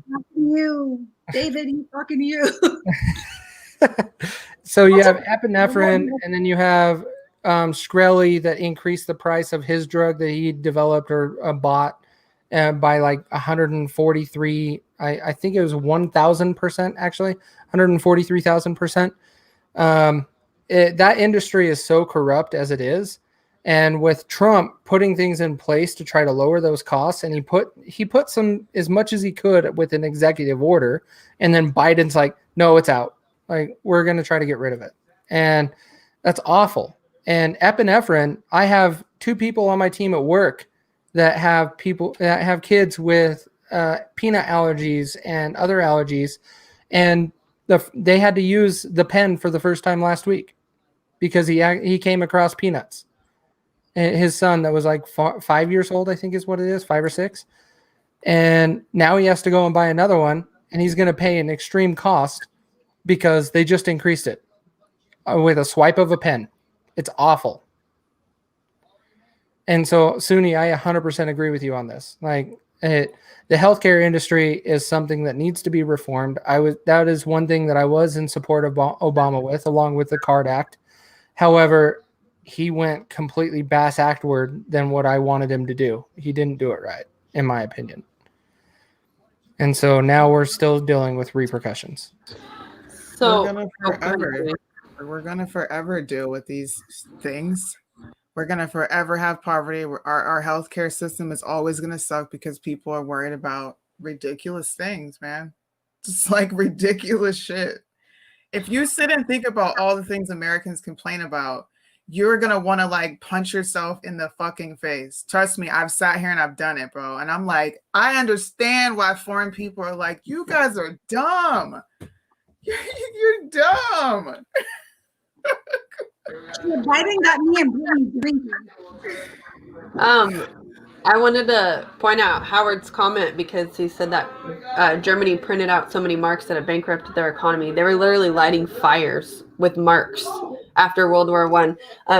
And then it brought Hitler, right? So I think it's funny that he stated that because they're raising insulin. They're going to tax gas on top of making it more expensive if they're not getting it from Canada. All these things are going to tax us for their healthcare plans, or probably go back to Obamacare. So we have to pay for it because we don't qualify for free, and then, all that stuff again. And we're just going to end up being broke. And they're like, it's okay. We'll just give you more money. We'll give you more money. And then what? We're going to be exactly like Germany. Yay, guys. Can't wait. You guys want to, wait, not that one. You guys want to, anybody want to touch this? The price of meds went up before Biden took office. The Senate signed that bill on the 17th. If you notice, I said discount, which means it was already priced high. He put a generic form out that people could afford, and he also offered a discount. So Joe Biden said, fuck you to all those Americans. I'm taking your discount, and now you're going to pay the full price that the Senate signed. Sum it up for you. That shit right there, I feel like it's common sense. Hello. Yeah. Trump's administration. So yeah, even right here, if people Google search, you can even Google search this one, but it says Biden freezes lower cost insulin and epinephrine. And it says Biden's HHS froze the Trump administration's December 2020 policy that mandates community health centers pass all their insulin and epinephrine discount savings to patients. So he got in office 3 days ago, but a day ago decided to sign this. So yes, Senate signed something in December, but it was not this. He canceled their discount savings, like she said. Bam. Listen, I'm too smart for that. All right. I've been blazing, but I'm here. I'm just chill. But don't do that, because I will come alive and like rip you the fuck apart. I hate when people do that. Well, Biden took office. Well, you know what? 1 + 1 is 2 in these situations. How did we get to 2? You added one and you added the other. Someone posted again. I want to see Sunni come alive. That's why I told you. Where's her pen? He's doing everything anti-American. Everything he's done has been anti-American. Every single thing. And I tried to talk. I was gonna say, and your stimulus will come in a few months. It's fine. Yeah, and it's $600 short than what I promised you 4 months ago. Facts. Right. But it's And all right. I just read an article. I didn't look into it, but let me see if any of you guys saw it. That like they're talking about a $1,400 stimulus, but you'll only get it if you get the vaccine. Wait, they said it was less. You said it was short. Well, it would be $1,400 because Trump sent out $600 before he was removed from office. Right. And so now some states and some areas are saying you won't get the $1,400 unless you take the vaccine. Oh, I thought you had said they shortened it even more from the 14. That's all. No. I was like, No, well, yeah. If you don't take the vaccine, you get nothing. Zero. Yeah, so that bothers me wholeheartedly because it's still in an emergency emergency approved only. It's not even FDA yet, you guys. Like, how can they force it? Everyone's like, remember when we didn't get polio? Well, no shit, because it was FDA approved, and we're all like, yeah, it's FDA approved. It's been around for years. Let's do this. Hell yeah. I'm totally pro-vax if it's FDA approved and at least been on the market like a year. Like, well, keep in mind, the virus doesn't stop the spread. It lowers your symptoms. That's it. Right. That is it. Well, here's the thing to that, right? If this virus was bad and it's so bad because we need a vaccine, why the fuck are you trying to tie that shit to a fucking stimulus? If you don't get it, if you can't get the money if you don't get the vaccine. Oh, well, I'm going to die then because this virus is so fucking bad. So now you're going to kill me because I want my money, but I don't want to take the vaccine. How fucking stupid is that? Do people actually follow the logic from that shit? Right? No, you listen to some of this stuff, you be like, are people that really that fucking stupid? They don't even know how long it will protect them, even if it was a perfect vaccine. They don't even know how long. It states that it won't stop you from getting COVID. It'll just lessen your symptoms. Ain't that what the mask is supposed to do? Isn't that what the mask is supposed to do? Right? The mask is, well, it depends on who you ask. It saves lives. Not it saves lives. Okay, this is what they said. Chris McVeigh, he sounds like a rhino. My biggest thing that I love is, if you want to get on this flight, you got to have the vaccine, and that's like, what difference does it make? It doesn't stop the spread. I guess I'm driving to Florida. It'll take me a week, but I'll get there. They're gonna lose business. Unless it's we have a lot of international travel, but they're gonna lose business with some people because some people are gonna be like, fuck that, I'm gonna get in my car. It'll be a long ass trip, but I'm going to drive rather than have a shot. Chris, just to address your comment, we did not say that we think I'm not a Republican, just so that you guys know. I'm not Democrat, nor am I Republican. I vote based on policy. I think that a lot of the Democrats are fucking crooked, period. No one's going to get me to change my mind. I've been a Democrat my whole life up until May of last year. But that being said, I think there's some damn rhinos who are at the bottom of the damn swamp too. So this is not about Republican and Democrat. I ran against one. I ran against one that's that rhino that's at the bottom of the swamp. So definitely. I mean, you know, there's both. There's the Democrats and what we call the GOP establishment, which are the rhinos. I mean, both sides are fucked up, you know, as far as, you know, being bad on each side, you know, but you got those people in the middle, you know, the ones you fight for, you know, but you know, as far as this getting on the plane and getting the vaccine stuff and all that, if I mean, and to the fact that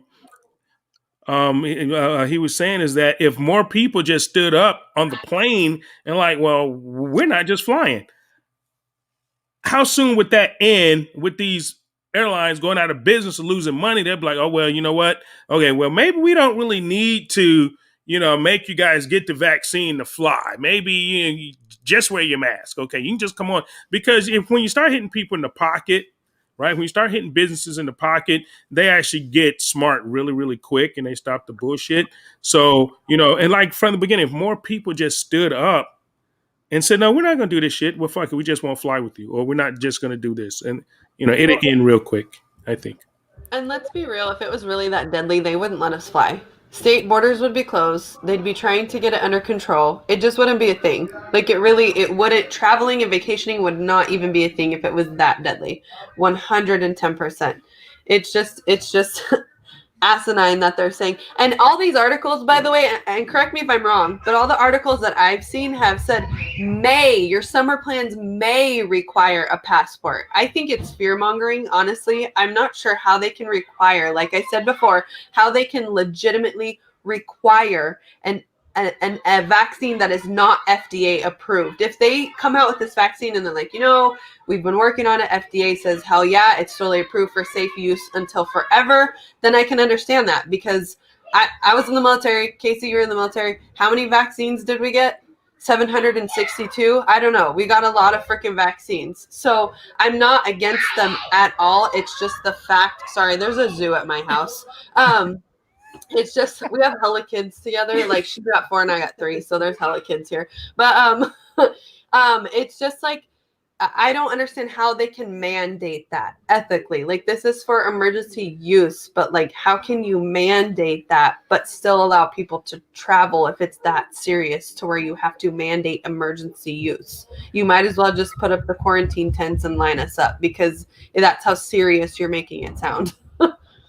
Well, just a reminder, the basis of the United States is on capitalism, right? Which is going back to what Jerome is saying. If you take your money somewhere else or do something else with it, all of a sudden habits will change. And that's how you form and you change these things. I'm not saying someone that has a lung disease should go out and risk their life with COVID, because yeah, you probably shouldn't. But I'm not the person to make those suggestions. However, I am young enough, being 35 this year. I don't think I have any reason to be concerned. I will go out and I will take every risk. I never get sick. All of those things. Sure, I'll get sick.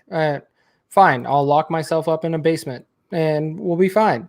And that's how things should be. Even when I would get sick before, I would kind of quarantine if I feel I'm contagious.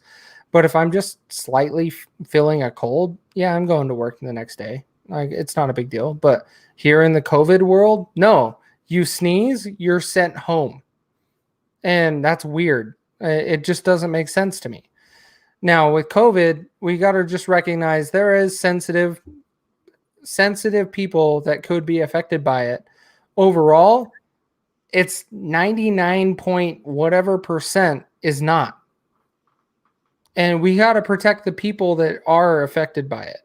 And that's the only people we have to be worried about. And if you want to be worried about businesses, like Jerome said, sure, fine. Peace out. I'm done with your flight. I'm going to go fly Southwest. And that's how you change habits. That's how you change things. That is capitalism at its best. Okay, now to me, something you said as far as taking care of people. I am under the impression that and the belief that people need to take care of their damn self. All right. Sure. Because what happened before they gave this flu the name COVID and scaring the shit out of people? I mean, Sure. this virus was in the country prior to January of 2020. It was in the country, and they're going back now. It was in the December, November. like September, October, right? It just didn't have that scary name. Everybody was catching it, but people were recovering from it, right? If somebody died from they died from influenza or lung disease or whatever. So now when they gave it this scary, it's always like with war, right? You always have to have a boogeyman with war, right? And that's why we end up in wars. They make a boogeyman, right? So now COVID is this boogeyman that everybody's fucking afraid of, right? And over 15 million Americans have reported, this is just reported numbers, over 15 million have, guess what? They've survived this fucking deadly ass pandemic that's killing everybody, but 15 million fucking people have, survived it, right? And mostly the only people that are succumbing are older people and people with, underlying conditions and things of that nature, right? So it's like, okay, but these same people that's with these lung diseases, what did they do prior? They took care of themselves. They wore their mask outside if they needed to, or they did whatever, right? Then they need to, because some people, have these immune deficiencies where they need to protect themselves. It's not my responsibility to protect someone else from me. It's their responsibility to protect themselves from me. It's my responsibility to protect myself from someone else if I choose the need to do that. Well, and that's the one caveat. Like, I didn't go as in much detail as you are going into, but for example, I got a perfect example for you. My grandmother, she passed away at 78, I think is what it was, in September, just prior to COVID kicking in March. I would not go to her house at all knowing COVID existed, because I knew her health and it would take her out instantly. It could have been COVID. I don't know. Who knows? I don't think it was, because she didn't show any other signs, but I wouldn't go to her house. I would try to figure out other ways to help her and do things for her, instead of me showing up every Sunday like I would anyways. But that is why I'm saying that caveat of protecting those that you already know that need to be protected. Right. And that would be somebody like your family member. That would be somebody like your family member, right? So, right. And I can agree with that part. I agree with that.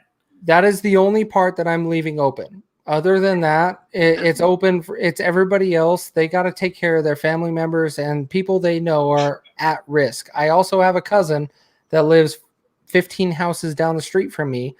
I'm not going to go to her house and knock on her door. No, I will take stuff and give it to her, but I'm going to leave it on the doorstep and wipe it all off to make sure that I'm not going to take stuff, because she does not have an immune system to fight anything, literally anything.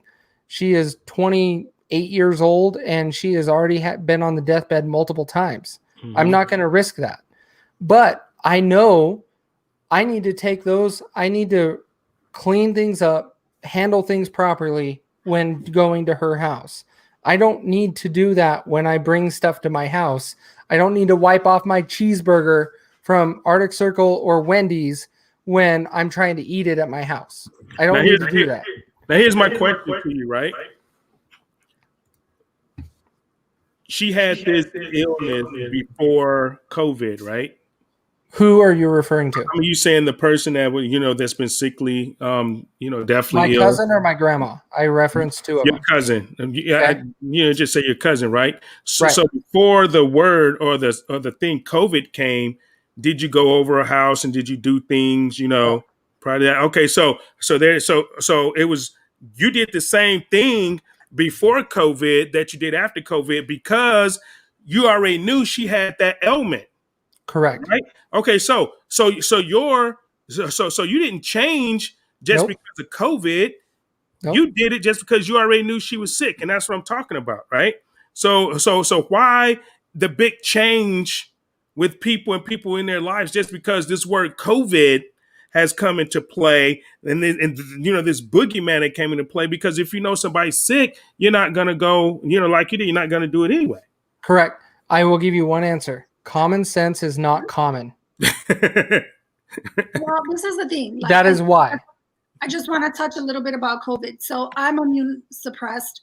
I have lupus. I have Sjogren's syndrome. I have fibromyalgia. So I've been locked in my house since March. Now, that being said, I have 3 children that live at home and my spouse.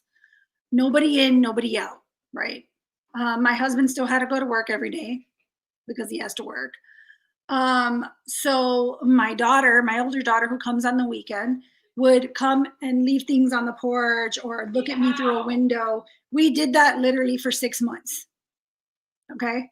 I didn't go in. I wasn't allowed to leave my house. My kids would not let me leave my house because they were terrified because we just didn't know, right? We didn't know. I got to the point that I was so fucking tired of it that I was willing to risk whatever I had so that I can see my kids. Sure. Absolutely. So, that being said, if I started to go out, I'd wear a mask, I'd wear gloves, I carried hand sanitizer. I mean, washing your hands should be normal. I don't know how that just became a fucking new thing with COVID. But I would wear gloves, I'd switch gloves every time I touched something different, and then I'd sanitize in between. My older daughter, who does not reside here, she worked. She is the most germaphobe child I know prior to COVID. In December, we all got COVID. All of us. It hit her first, and then I got tested 2 days later. It literally hit us 2 days apart, like dominoes.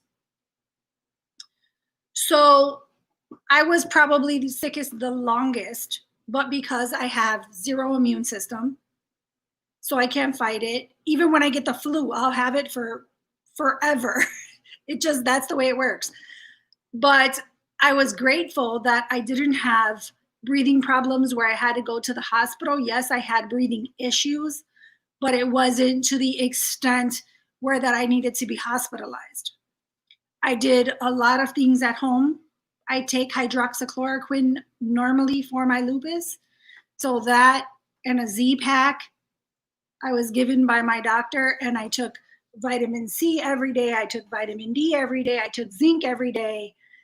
For the nasal congestion, I would take like steam, and I would do a neti pot, whatever I could at home to help myself get better. And according to the doctors, somebody like me who has zero immune system and I have all these other underlying conditions, according to them, I should be dead. Or I should have been hospitalized, or I should have been something even worse. Now, I'm not trying to take away from people who have had complications, but again, like I said in the beginning of the show, if for some reason, like let's take COVID out of the situation, my kidneys failed, I would die from kidney failure. Sure. I would not die from lupus, even though the kidney failure is because of the lupus. So that's why I don't see why COVID is like a catch-all now. You know what I'm saying? It's a catch-all because there's a monetary value to it. That's why. Exactly. Just like you alluded to before. That's why. Follow the money. So here's my question. This is for everybody, and I'm sure, like yourself, right? And you see it all over, because I touched on it earlier. How many people actually have done exactly what they said do? They wore the gloves, they wore the mask, they washed their hands to stay away from everybody. They no in, no out, and they still catch COVID. Millions of people catch COVID, and they do. Matter of fact, there was a girl, she I saw on a post on Facebook. She said, "I don't understand it. My mother is in the hospital, and we did everything right. We never went outside. We had our gloves on. We always wore the mask, and she still caught COVID." Right. And I'm telling you, like My daughter is super anal. She is an OCD child. She changes her mask frequently. She wears gloves. She changes them. She washes her hands. She carries hand sanitizer. And this is prior to COVID. That's just who she is. I mean, not the mask part. But if she came over to visit, even after like I was like, I'm not seeing you through a window anymore, she would wear a mask in my house. And it's just my family. She would wear a mask. Right. Now, mind you, she caught COVID. She has no idea even how she caught COVID. But she's the most. If my daughter can catch COVID, anybody can catch COVID. Because Absolutely. I know my child is super ass anal. And if all that shit really worked, there's no way she would have had COVID. Bingo. Bingo. Thank you. Say that one more time for the people in the back. Louder for the people in the back, please. If all of that worked, there's no way my daughter would have caught COVID at all. So, and to reiterate what you're saying, Chelly, I agree. Both of my parents got COVID. My dad got it first, and it was because it was enforced by his employer, and he was wearing a mask every day, all day long, literally like 10, 12 hours a day. And magically, he ended up with COVID. Magically. Like, he's wearing a mask, and then magically he ended up with it. He ended up sick like 2 to 3 weeks prior, didn't end up with COVID, but just after that, we were enforcing it strong more in Utah at the time. This was back in, I don't know, early November-ish. And he goes to work and he's wearing his mask all the time, and he's wearing his mask and he comes home with COVID and he gives it to his wife. It proves the same point of what Jerome is saying, and I agree with it. The mask thing is weird to me. I also understand, because if there's one person in my household that goes out to buy anything public, it's me. My wife doesn't do it. We don't go out as a family. It's me. Only because I was just proving a point of saying, hey, I'll argue with somebody if I don't wear a mask, type of thing. If I bring it home, then it comes from me, type of scenario. And I still haven't got it. I've been sick twice, pretty severely, and I've been tested once, and no positive test. And so every time you enforce those masks to be really worn all the time, I think increases your risk. Now, the part that I'm curious about is because Suni lives in Japan right now, and they wear masks a lot. And so you should see that happening a lot more and a lot more spread if it was a lack of oxygen. But the part that is also different between the US and Japan is how we eat. In the US, yeah, I'm going to go to Wendy's. I'm going to go to McDonald's. I'm going to go to these fast food places because it's convenient. I don't think that's quite as common in Japan. They eat more healthy food. Well, but you can look at just California, though, in the last couple of months. California is strict. I mean, some counties are more lenient, but for the majority, they're pretty strict. And Florida's been open for, 3 months now, I think? Yep. And I'm a mathematical brain, and there could be error in my calculations, but their population to our population, it was like a 0.2 difference in cases. California had like 0.2 more cases per their population than Florida did. But when one's wide open and one's supposed to be closed, that should be a big difference. And it's not. Mm-hmm.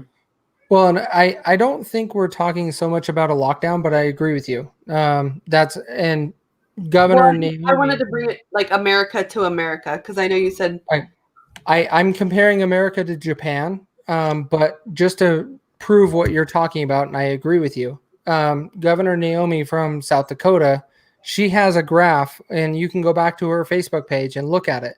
She compares California, Florida, and South Dakota all together. And Florida and South Dakota are practically open, wide open, with just asking you to wear a mask if you can't socially distance. And they follow almost the same trajectory. The graph is almost identical. It doesn't make a whole lot of difference in that scenario. The part that I'm curious about is culture difference. Japan, they wear a mask religiously. Same with China. They wear a mask religiously. I don't know if that makes a difference because honestly, when I'm wearing a mask, I'm touching it all the time. I don't like it. I really don't. I only wear it in stores that I don't want them to be fined by my labor commission here in Utah. And that's a couple small mom and pop shops that I have to go buy chicken food and stuff like that.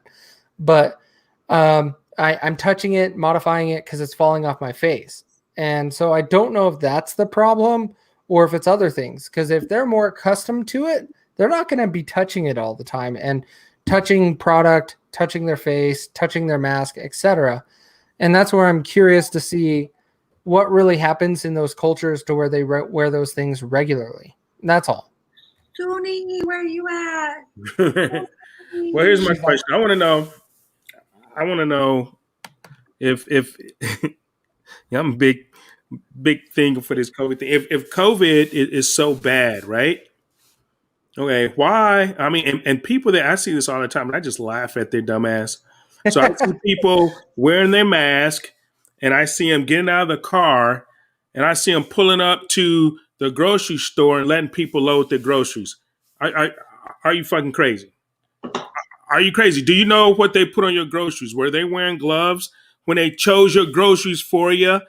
Do you know if they were wearing a mask as they chose your groceries for you, and then they stick it in your car and you allow that, but you're scared of COVID so bad that you're wearing the mask in your car, but you let somebody else pick your groceries and put them in your damn car? And we forgot about Monsanto. Well, don't even bring up Monsanto. That's Satan. That's I only Satan. eat organic. I'm sorry. I learned about No, but I 100% agree with you, Jerome. But the part that we haven't, like you say, the common sense thing, right? Yeah, we haven't proven with COVID, you can transfer COVID by touching the same item. We haven't proven that yet, and it's an assumption right now. We really, if you want to really get down to it, we really haven't proven that COVID exists. It has not been isolated. You can look at any medical journal, anything. The virus COVID has not been isolated to even name it correctly. I will challenge you in one scenario. There is two symptoms that are very common with COVID that you don't get with anything else. Zero taste and zero smell. And both of my parents had that. And as I was questioning, I'm like, you guys have just got the cold. Like, get over it. Just get off the couch. The last time I was sick, and I'll tell you, the last time I was sick, right? And the last time I really been sick was like 20 years ago. Seriously. I mean, this is no shit. 20 years ago. And it was when I got the flu shot, right? The last time I ever took a flu shot and I got sick. And guess what? I lost sense of smell and I lost sense of taste. That was 20 fucking years ago. So nobody can tell me that COVID has you lose your sense of smell and sense of taste. Well, guess what then? If that's the case, I had COVID 20 fucking years ago. But were you congested? Huh? Did you have a stuffy nose too? Yeah, I had a stuffy nose too. I had a stuffy nose. I had all What I'm saying though, with COVID, I did not have a stuffy nose or any congestion. I had a slight post nasal. Uh-huh. I had a slight post nasal drip and sorry. It's okay. Let them be kids. Yeah. It's definitely bedtime over here. I had a post nasal drip and that was it. There was no congestion. I could breathe. Everything was fine. And I lost it within, like, I literally had a beer or a cider. I had a cider while I was cooking dinner. I cooked the dinner and I sat down to eat and I could not taste the dinner. I could taste the cider, but I couldn't. It was so instant. It was the weirdest thing ever to not be able to taste within an hour, literally. Right. Well, I think we had COVID around the same time, Brittany. So when I had it, it started with like like it felt like a sinus infection. We were doing renovation on one of our apartments, and we thought it was the dust because I wasn't wearing a mask. So my husband got sick first, and he's like, "Oh, it's all this dust." And then I did 2 days later. It wound up being fucking COVID, but it was literally like a sinus infection on steroids. And then I want to say 3 days, 4 days into it, I realized I couldn't smell. I was actually doing a live, and I was smelling a perfume, and I couldn't smell it. And I was like, "Wait, what the fuck?" And I didn't even realize I'd lost my sense of smell. So then I went to grab something to eat, and I couldn't taste it. But for me, the sinus was the worst. And it was sinus like I've never had. Like, if you get a bad sinus infection, you have all that, like, it turns like green or yellow or some shit. This shit was thick and clear or white. And I was like, what the fuck is that? I feel like when they gave me that test, they gave me some different infection. Now, Possibly. now I will go with this though. I will go with this, right? If you ask me if COVID or whatever you want to call it, China virus is a virus or a biological weapon, I would go more with biological weapon than a virus. Period. I totally think it's a bioagent. if you look at history, the best conquers were during plagues. Like they were literally during some type of sickness outbreak. All they had to do is be like, "We're here to fuck shit up," and they're like, "Okay, we're just sick. Don't hurt us." You know what I mean? And it was easy. Half their population was dead. It was good to go. It was 100% biowarfare. 100%. I don't disagree with that at all. And Jerome, your story makes sense, and I agree with you. 20 years ago, you got to remember, COVID-19 is just an extension or another strain of SARS, right? So you could have had similar symptoms to the same thing back then. It just wasn't as common. And those things could happen. Like, I remember when I was walking around in high school and I saw some random person downtown Salt Lake City wearing a mask, and I was joking and I called it a SARS mask. And here I am today and I'm calling it a COVID mask. It's the same thing. And now we're talking a 10-year difference. And I mean, well, I think it was common because we called it the flu. And I think it was common because it just didn't have that name, that connotation attached to it. You know what I mean? Fear. You know, it's the fear factor. It's the boogeyman. It's the boogeyman. You know, so I mean, like I said, if it was, how come more homeless people aren't laying dead in the street? Exactly. That is one of my biggest questions right now. Go ahead, Brittany. I asked, sorry, Casey, I'm so rude. Go ahead. I asked the same thing, but I've had a couple homeless advocates reach out to me who do community work in our small town. Mm-hmm.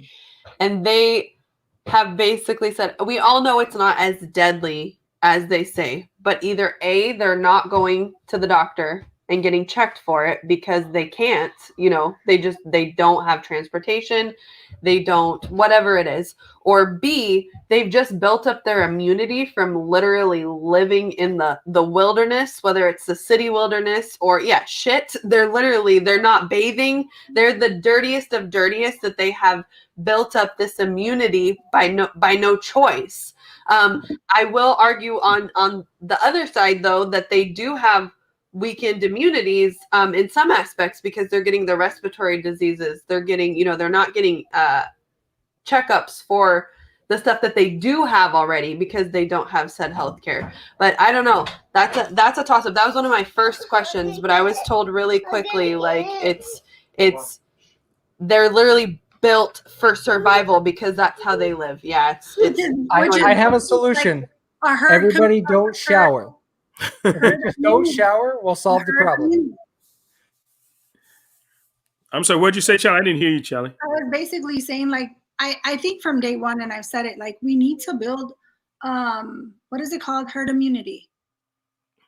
Hey, how come I can't, I for some reason, I can't chat back to folks. Where's the chat at, man? So if you want Because someone asked me a question, so Where? just type in my channel. Daniel asked if I had a channel. So yeah, What's your who asked? Daniel Hardy. Okay, Daniel Hart. So I'll highlight his comment. Yeah. What is your channel? And I could put it in the comments. Well, you know, it's the YouTube. You have all my stuff. It's Jerome. As far as my Facebook, you want to do Facebook, right? I'll do both. Yeah, I want to is- put it in the thing though. I don't. I'm gonna put it on there and highlight it. Okay, put it on there for me. You got my YouTube channel and stuff and Facebook. You got it. So Chelly's gonna put it up there for me. Facebook is Jerome Jerome Belfort, Virginia. Bell. JAROMEBELLFOR, Virginia. So that's Jerome Belfort, Virginia. That's the Facebook channel. I mean, that's the Facebook page. And then my YouTube channel, just look up the Radical Republican Show. You got that. Oh, I spelled it wrong. Hold on. I'm dyslexic. The Radical Republican? Yeah, the Radical Republican Show. I wish I can put it up here. Yeah. You can change your avatar name. You can display the names. I can display them. Oh, okay. Let me try. All right. Let me check. And so there. I'm going to highlight his stuff for you guys. It's right there on the screen. So all in all, it's JA, but it's JAR. Oh, wait. Shit. All right, so here you go. I'm gonna put it on a banner. Oh, I told you I'm dyslexic. Okay, so Facebook, it's JAROME. Val. Yeah, and I'm gonna put my YouTube name. There it is. All right, so if you can see that on my name now. YouTube is. For some reason, I can't. Jelly, before we sign off, I want to show a video that's been censored a lot. And I want to touch on one other point too. The Radical Republican Show. Yeah, I put it in the private chat. Yeah, the Radical Republicans Jazz Lounge Live Show. The Radical Republican Jazz Lounge Live Show. Okay, wait. The Radical Republican Jazz Lounge Live Show. That's YouTube. All right. So I'm going to scroll it across the screen and we're going to add it. Cool. There you go. And let's show it. Yeah, there you go, Casey. Appreciate it, brother. There you go, man. Thank you. This is my world. Tech stuff. Oh yeah, sweet. But all in all, is that right? Yep. Okay. Perfect. Thank you. We all know just COVID is bullshit. That's what this whole panel will agree on, right? We'll agree on that. I think. So I wanted, before we get to Brittany's, I don't know where the hell Suni's at. She done got lost. So it was announced on Friday, yesterday, that Susie Levine, Commissioner of Washington State's Employment Security Department, the ESD, will be leaving her post at the end of January to take a position in Biden's administration. Now, if those of you who don't know who Levine is, let me explain. Levine was directly responsible for the loss of hundreds of millions of dollars from Washington state unemployment funds after the agency was defrauded by Nigerian scammers. Yep. Another genius move for Biden. You just look at his cabinet. All you gotta do is look at Biden's cabinet, and you'll see what it's about. You just look at his cabinet. Well, do you remember, Casey? You probably remember, you and Brittany. Well, maybe all of you. But do you guys remember the Green Deal when Obama was in office? Mm-hmm. Isn't it funny that no one talks about the Green Deal? Well, absolutely. She's trying to be strategic, right? Like she's going to blow her mouth off when there's Republicans there. And of course, it was talked at the final term of Obama. She wasn't going to get any traction there. She's going to just do anything she can. And I'm saying she as an AOC for everybody to understand. But she's going to try to throw Trump under the bus. And I'm going to, again, for everybody that doesn't know, I didn't vote for Trump. I didn't vote for Biden for other reasons. But if you look at where all of this attention is coming from, Washington, Oregon, California, they're liberal states. They are very liberal states. And my state, Utah is turning into what Illinois is. We have Salt Lake County, Salt Lake City, practically making the entire decision for the entire state because of population. Right. Just And like so, Chicago. right. And that's what I mean by Illinois is like it Thanks, sucks. Jamie. This year really shown those colors for my state, and I fear it because we're starting to pack so many people into Salt Lake City, and I live on the outer skirts of the county, but we're all red out here. Like you're not going to see anything blue, but unfortunately, due to population, we have to change election. We have to change how those decisions are made. And it's tough. And I don't know how we do it. But when you mention Washington, I'm like, yeah, it's liberal for sure. Yeah, same thing happened to Virginia here in Virginia, man. We got like Northern Virginia, Norva, we call it Norva. Norva pretty much controls the entire state of Virginia just because of the density of the population of the refugee resettlements that they brought in, illegals that they're allowing voting, and then just the Democrats that, that's there. So I can sympathize with you that this little bitty section up in the corner is controlling the entire voting for the entire state. And Virginia's gone blue. When I first moved here, it was totally red. And now we're controlled by a Democrat governor and Democrat state senate and delegation, state legislature. So, I mean, and that was by design. And it's by design if people don't understand conservatives, if you're conservative with whatever, you don't have to be conservative with whatever. But if you don't understand that the immigration and the refugee resettlement stuff and that is strategic and that is being placed in the United States in strategic order by design, then you're a fool. You're a fool. Exactly. Why do you think they have, what are they called? Sanctuary cities. Right. I'm just saying, people put 2 and 2 together. 2 + 2 = 4. I want to address Howard's comment really quick because Brittany knows how I feel about fucking LCs. So as an ex-dairy farmer, I understand. Trust me. As a Latina, I've never been so disgusted in my life. People are like, oh, she's such, like they put her on this Puerto Rican pedestal. I'm like, bitch, I will fucking fight you. Like I wanna like grab her by her hair and like bam, like Flintstone slam her ass. She's a disgrace. Everything that comes out of her mouth is fucking nonsense. I've not heard one smart thing come out of that woman's mouth. And that is the God's honest truth. I'm not being a hating because I don't think she's all beautiful and all that anyways. But she said, oh, I'm from the Bronx. Bitch, you do not sound nothing like Cardi B. You are not from the Bronx, boo-boo. Stop it. Stop playing. So, Brittany, are you seeing the same thing in Oregon? As far as? So you have one predominant city because you have Portland. Right, Portland.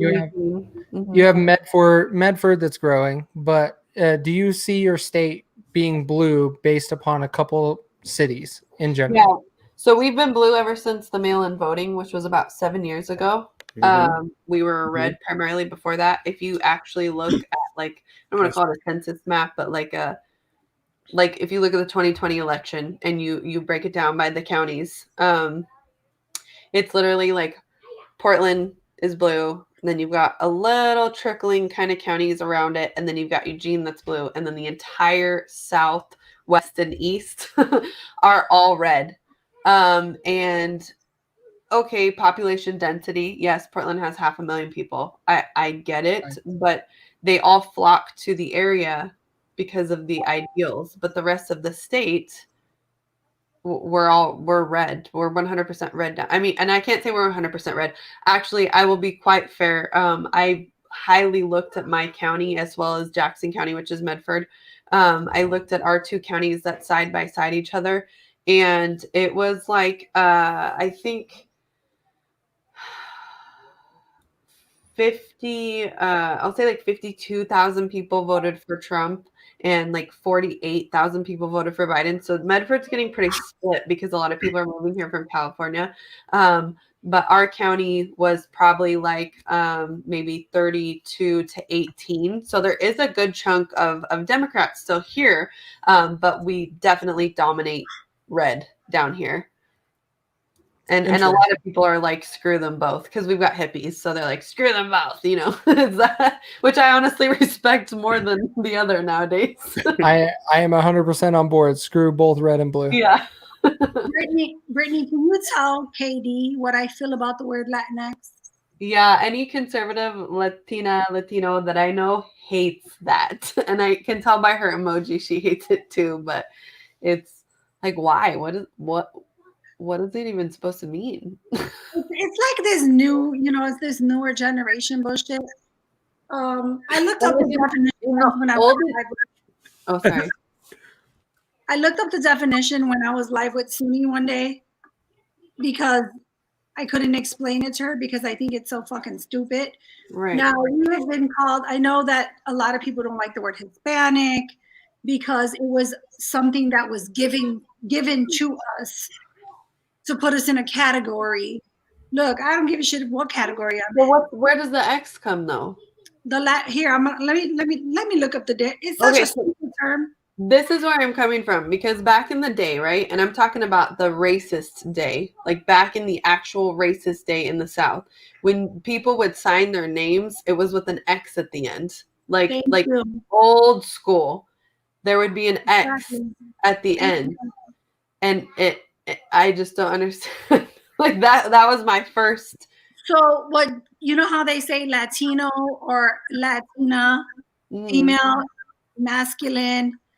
It's made by, I don't know which goofy liberal did it, but it's made to be gender neutral. So I am not gender neutral. I am a woman. I have a vagina. I just want to be called Latina, Latino. Call me whatever you want. Just don't call me goddamn Latinx. So are they going to change every noun though? Because all the nouns in Spanish have O and A, and they're feminine and masculine. Girl, right? That's why they're trying to do a women. Tortillex. Instead of a men. For your tacos, tortillex. Latinx is gender neutral, correct? You got it. I will get enraged as soon as you start saying burrito that ends in an X. Burrito. I'm like, burrito X better be an extra large burrito. I'm just saying, it better come in a humongous size if it has an X after it. Facts. So, all in all, like the whole thing, we can come up with any category we want to put people in, right? It doesn't matter. The part that needs to matter is how we unify and solve the problems. And that is what the platforms of what we're using and we're doing and we're talking with people is the big deal. Everybody in the chat, everybody on the panel, as long as we're unifying, we're talking about our differences and figuring out how we solve them, we're doing more progress than anybody in Congress because they still can't figure out what color their shoelaces are each day. It's freaking weird. And so as long as we can solve those problems, we're going to fix Congress. And we have to start moving in that direction. And I love what we're talking about and we're doing. I know it's controversial and we all have our own opinions, but they are great conversations and we need to have them. That is what we all need to promote. Bro, you want to know what's controversial as shit? And I didn't find that out until I ran. But being a black conservative Republican is controversial as hell, man. And it's pretty funny, man. because it's like, I can talk, and speak for both sides of people, because I have white friends, I have black friends, of course I'm black or whatever. But the problem is that we get totally stereotyped and shunned just because of, who they think we are. But people don't understand that a lot of our values are the same, right? Whether you're left, right, or whatever, when you talk, most of our values are the same. And the thing that people need to realize, even though I ran for Congress and House of Representatives and everything, but it's still us against them, right? And that's why I was trying to replace them, because more of us need to be there, because more of us make more sense than them that's there, So yeah, those people that's there need to get replaced. And these career politicians and everything, we make more sense, like you said, than they have in years, right? When it comes down to solving problems, or or making concessions, even, or compromising, or whatever, reaching across the aisle, if you will, right? We make more sense than they have in years, and they still haven't come up with no solutions for anything. There you go. 100%. Now that Sunni's back, Sunni, did you catch up on the last 30 minutes? They're talking about Latinx. Sunni, they're talking about Latinx. Where were you? I needed you to have my box, sis. My kid had a meltdown, so I had to go. Uh-oh. Kitty meltdown. I forgive you, son. But No, absolutely. Brittany came to the rescue. What happened? I just had to give her crap. That's all. So, Brittany, do you have an opinion on what we were just talking about at all? Of the X? Sorry, I was still looking up the X on the. Just Oh, shit. X and unifying on how we solve. Yeah, these no, problems. I looked up Walt's comment about the illiteracy. That's what I was looking at, because I always thought it was a component of the church. I was just making sure that what I had said had bearing.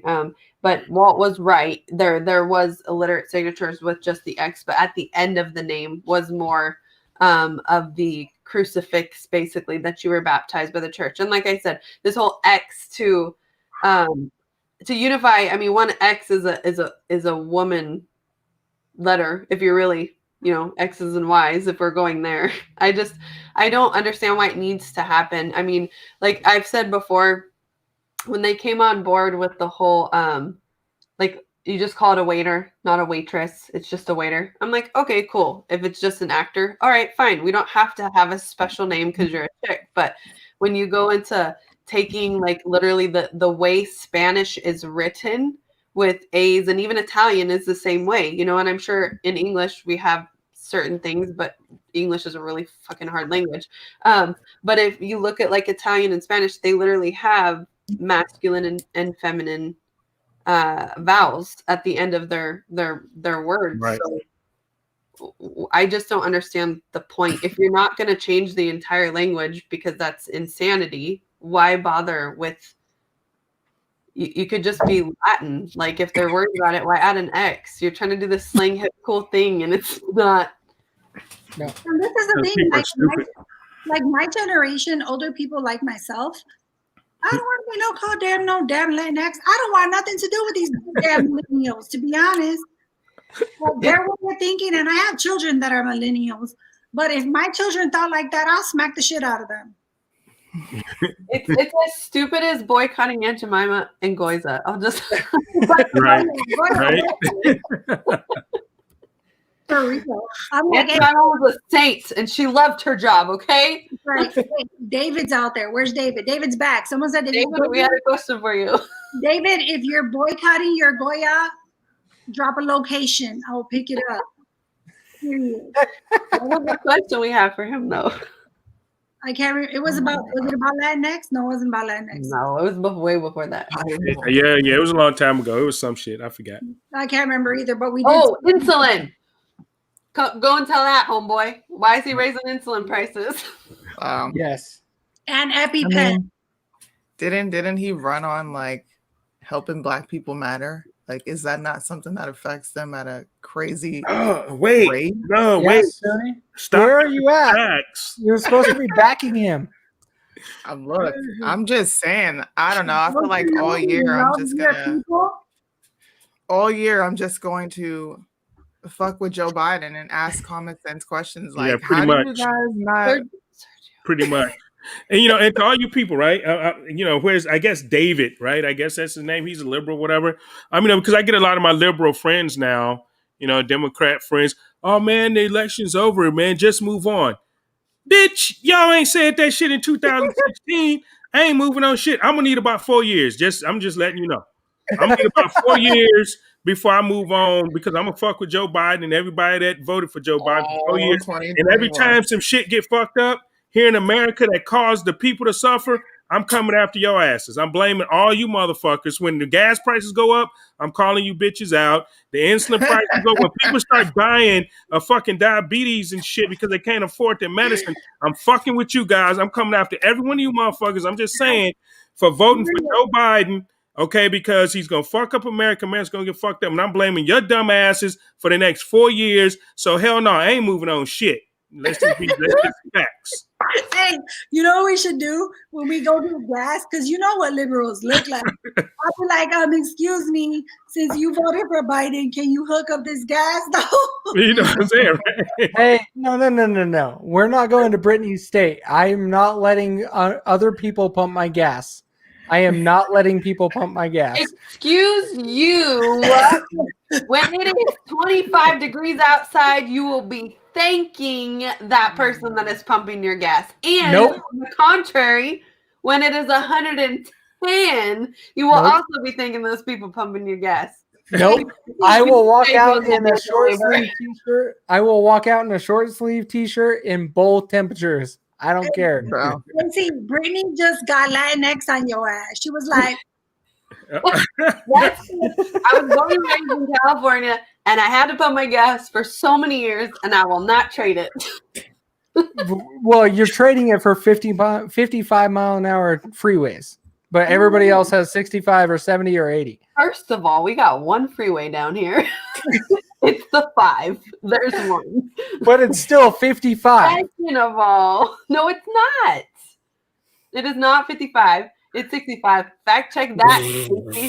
Like, that's any better. Come on, dude. 65 or 70. 65 or 70. hold Either on. way.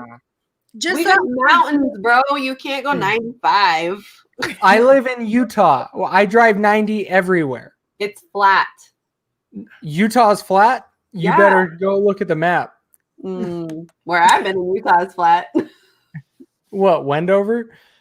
Well, I drove from Vegas, so Okay, fine. So you were in St. George. Anyways, so all in all, we all get along and we agree, and which is our government is not in our best interest, right? correct. We all support those things, and we all need to unite so we can actually solve these problems, regardless of where your opinion comes from. Yeah, sure. If you supported Biden, if you got those opinions that come from your ass, like those people that voted for him, I don't want your opinion, to be honest. right? Facts. Stay home. Like, Stay home. well, not Get your saying free that. shit while the working class handle shit. I'm not saying that extreme because I'm messaging a few other people right now that are I'm just super joking. staunch liberal, so we can have a conversation with them. But it's overall, we got to look at everybody as we want the best for our country. Red, blue, yellow, purple. I don't care where you come from. We want the best for the country. If you start categorizing people based upon how they voted, you are not looking out for the best of the country. That is how we solve this problem. We have to start talking about it, first of all. Second of all, we have to start compromising and looking at everybody's point of views and how we can actually make the best decision. Our Congress and our president is not going to do it. We already know that. So let's unify and make the right decision and hold people accountable. That is my message. Just so you guys know, You Sergio can go pump your gas, Brittany. Sergio is full of shit. He is not a Biden. No, I know him personally. He's just trying to be a troll and see if you guys attack him. He's not a Biden fan. I know that for a fact. Who are you talking about? the comment. That's what I was thumbsing down. Is that even a word? And I knew word. that's exactly. He's been putting a bunch of stuff about Biden. Really? He's been putting a bunch of stuff about Biden, but I know people were like giving him shit, and I was like, look, he's laughing. He's not a Biden fan whatsoever. He's just being a troll. But I still love you, Serge. We know you're not a Biden fan. And Hey, like, I have to agree with you 100%. I think that we need to have these talks. Like we've tried. Like I've tried to have talks or get people who supported Biden to talk on these shows, to like just not to attack them, but just to see like what made you think that he deserved your vote. Like I'd really like to know that. And I've literally I would never find anybody ever. So I just kind of stopped trying. Well, here's my thing with Biden. It's more personal. That's my son playing games. I'm sorry. For me, it's more personal. And the reason I say it's personal because I know Biden's history. Biden, with his crime bill, put more black people in jail and destroyed more black families than any other president in history. Kamala Harris did the same thing, being the district attorney out in San Francisco. She put more black people and black mothers in jail for stupid stuff like kids having truancy and keeping people in the slave jail system longer than their terms, and not releasing them when they were supposed to. So for me, it's more personal, and it's more, like, what the hell are you thinking? And knowing for a fact that Biden is racist, knowing for a fact that, he called us criminals, knowing for a fact he said that he didn't want his kids and grandkids going to the same school and living in these jungles as black people. He said these things, so for me, it's more like Biden don't like me. He doesn't like my people, and he did that for 47 fucking years. Okay, so now he wants to be president, and all of a sudden we're gonna grab hands and sing "Kumbaya." Now, fuck that, and that's just my feelings on that. Fuck Joe Biden, fuck Kamala Harris, fuck anybody who voted for Joe Biden, any black person that voted, because you should know your history that he destroyed more black families than anybody. So for me, it's personal. Ain't got shit to do with politics. The shit's personal. And I think for me too, I feel the same way. Like with Joe Biden, once I started digging in and seeing exactly what he was talking about, stuff that he did, stuff that Camel Toe Harris did, and yes, I called her Camel Toe Harris. But I'm like, yes, the largest majority were black, but they didn't give no fucks about Latinos either. So for you Latinos or Latinx, whatever you want to be called, you don't get a pass from me because you are a minority. You are important. Your families were affected. Start looking into your history. Like, start paying attention. They didn't give a shit about you. Now all they give a shit about is giving you some free shit and getting your little vote, period. That's it. And I'm going to be asking you motherfuckers in 4 years where your reparations at. Just saying. My reparations is since that's why you voted for Kamala and Joe, you think you're getting reparations. No. My reparations is another party other than red and blue. Please. You don't get any. You're a white male.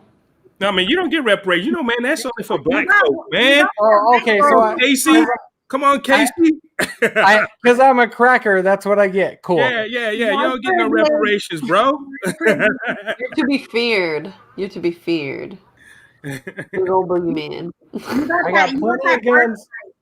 I got plenty of guns and ammo. Sure, fear me. Whatever. You got that. Hey, I'm not gonna lie. I'm not even white, but I got plenty of guns and ammo. I'm like, you can come get it. Period. I believe I'm all about that Second Amendment right. Anybody could catch it too. Molan Labe. There you go. Exactly. Matter of fact, is that on my shirt? Wait a minute. Maybe not. Hold on. I thought I had on my Molan Labe shirt, man. Maybe not. Maybe not. Not this one. What t-shirt is my favorite shirt? Especially after this year. It's by Grunt Style. It says, fuck your feelings. Exactly. That is my favorite t-shirt right now. Suni has been super quiet though. She needs to take a hit and speak. How have I been? She's about to I've go been letting savage. people talk. Suni's just buzzed out, chilling, man. She's just chilling. So are we God, saying bro. she's in a helicopter? For Yeah. real. No, I get really so weed does the opposite for me. I like hyper focus on everything. Okay. So for me, it's just he's going against everything that's American. Okay. They cheated to get into the White House. Everybody knows it. So for me, all this is just bullshit until these 4 years are over or something happens in between then. That's really how I feel. This entire it's not an administration, it's a regime. Call it what it is. It's bullshit.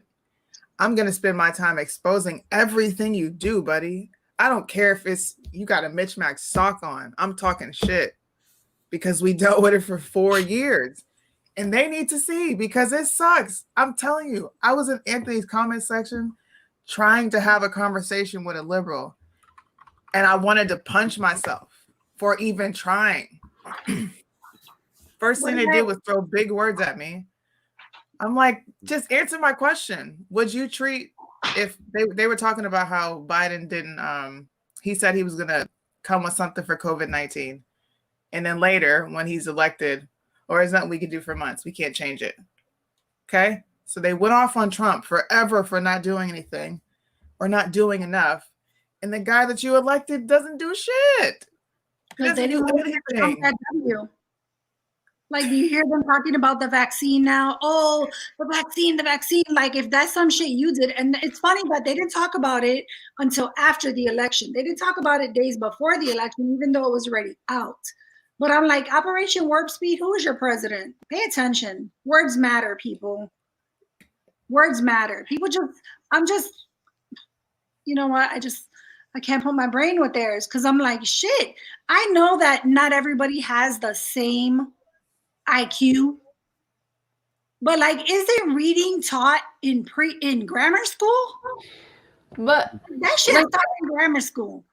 How do they not feel? Okay, so like one time I went to Canada, right? Like one time I went to Canada, and it was like I was on a cruise. We went to Victoria, which is an island, right? We got off the ship. We walked a little. There was like a pier. It was super cute. People were giving out free hot cocoa. There was a water taxi. Everybody was really nice. And I looked at my husband like, we're gonna get murdered. Like this is way too nice. Like this is like a scene out of a horror movie. It was just this surreal. So in my mind, how do they not see that? Like the media's happy. They're posting nothing but good things. Like all is well. Their president they chose is in office, and he's reversing all the things that orange man did. Like how is nobody catching on to this like false I can't even fucking narrative. think. Yeah, narrative, but like this it's like bliss, you know what I mean? Like this false sense of reality. It's like what and it that is. Yeah, and like that article, like the article that I showed you guys about the how I know somebody mentioned him in the comments, but Madison Cawthorn, they mentioned we all saw the video where he brought pizza to the troops that were stuck in the parking garage. So it's like we saw that video, and then NBC, I think it was, or CBS posted an article about how these Congress people were upset about it, and then they bring in their Democrat who is in a wheelchair and she threw a fit and she's a veteran and this and that, but totally left out Madison Cawthorn and how he actually physically brought them pizza on top of throwing a fit. Like you are literally trying to pretend that incident never existed because he's a Republican. And he offered to let them sleep in his office. Yes, but like how I literally like you all know since day one I've been like hashtag defund the media, period. I think they get paid way too much because they get paid so high. And absolutely. Absolutely. Like I was saying, look at the questions they're asking. Like when you hear Biden talk, or you hear what's her name, Jen, whatever her name is, his new press secretary. Like when you hear them afterwards, they're asking questions about the decor. They're asking questions about like, hey, how was your breakfast this morning? Okay, now I'm being exaggerating, but you get the fucking point. Yeah. like you're asking all these frou-frou questions when literally you can go back to any time Trump or Kaylee spoke and you hear this guy, lunatic dude. The CNN guy. They should have blocked that Costa, whatever his name is. They should have. Costa, whatever. You hear him yelling in the back and throwing out all this shit, and you hear all these people asking all these like questions that you probably should be asking the fucking president of the United States or his press secretary. But I'm like, Biden, is he going to keep Air Force One the same colors? Bitch, hold up. Why would they even change that though? Bro. That's been the same colors for like a while. Why would that even be a thing? So It's the because colors that everybody else had before him, like it's because Trump supported a certain color, so they want to change it. inside or outside. They talking about inside or outside? Inside. Both. Inside. I don't fucking Oh know. my god. All right, see, now here's my thing about what you were talking about. From day one, the media, and it was by design, of course, but from day one, I served in the military 27 years. And regardless of who was my commander in chief, I always respected the office. Not the person per se, didn't have to agree with him, but respected the office. The left, including the media and the entire left of the Congress, disrespected the office of the president of the United States for 4 straight years. Yep. And they did nothing about it. They never condoned the media for doing it, and they just let them get away with it, and they just let them do whatever they want to do. They never had anything to say about it because, for whatever reason, it was Trump. Okay, but by design, regardless, that was the president of the United States. So now, all of a sudden, Biden's in, and people are just supposed to, just remarkably okay, well, we're going to respect the president, the office of the president of the United States again. Well, I ain't in the military no more, so fuck that too right now, because I don't give a shit, right? But bottom line is I'm going to respect the office. I'm still not going to respect the man because I know what the man did. And as far as the media, if you guys know anything about the Insurrection Act, right? The Insurrection Act, the original Insurrection Act, President Lincoln was going to do the Insurrection Act against not people or not people that were causing problems. He was doing it against the media. He was doing it against the media for printing and writing false stories. That's what President Trump should have did. He should have enacted the Resurrection Act on the media because they were the biggest offenders and they had the biggest bully pulpit and they have the ability to brainwash the masses, which they did. And I think the media should have been shut down. That's just me, though. I agree. So, yeah, I've looked really deep into this. Well, okay, like halfway deep, but into this whole media thing. I'm not going to pretend I know all of it, but I've dug deeper than most, I guess. And the whole fairness doctrine. And I don't necessarily think the Equal Time Act should be reenacted, but definitely the fairness doctrine. But then they go into the sensitive Sally land where they say that it interferes with your 14th Amendment rights. So it's literally a joke. And like Suni said, she discovered a couple weeks ago that they can lie and it's not illegal and they can spread disinformation. And it really takes a collective entity for us to just stop with the media, but it'll never happen because I have a theory that ever since reality TV came out, they realized that sleazy shit sells. So, and that's just kind of forever where it's going to be. I will forever fight the hashtag, like Amber said, defund the media because they get paid too much to lie. There's no, even when I was in the military from 2006 to 2012, there was always like, oh, military did this. They shot innocent people, but they weren't showing the good stories. You know what I mean? They weren't showing the chief who had to cuddle with this little girl because her people killed her parents. You know what I mean? Like they never show these stories and there's nothing happy about the news. You don't get to see the kitty cat fashion shows anymore. And that was totally a play from Anchorman, but you don't get to see those like the cat fashion shows anymore. It's nothing happy. There's nothing happy. You might see it occasionally on local news. But with that, I also want to bring up a point. Like, do you guys remember the interview where they actually did ask Joe Biden about Hunter? And he was like, we're not taking questions. And he threw a tantrum and walked off stage. Yeah, I Who remember put that. out this? Who put out this email or memo like, don't ask him about Hunter? And why are they all listening? Right. Mhm. You know what I mean? But Like, now that you're talking about Hunter, did you guys see the leaked video? And it was within the last couple of days. Hunter actually confesses to a partnership with China's spy chief. Like Mhm. it's a audio, you hear it. And then Biden is named as a criminal case witness. Like it came out within the last 5 days. Why is nobody asking about that? Had that been done, Junior, they would have been up Trump's asshole morning, noon, and night. oh yeah. Chris, you bring up. Sorry, Chris brings up right wing media. But it's all medias. It's all media. It's all media. Sides. It's. I think left has the majority right now, and we see that in the fact that they're trying to censor right wing medias like OAN and Newsmax, and Newsmax really been wishy washy. I heard they took money from the Clintons, the Clinton Foundation, I will say. But either way, I mean, money talks. We see that with our VP. Oh, this is my thing too. One more thing. Oh, Brittany, you got to drop your video so I can. Oh, it's there. I don't see it.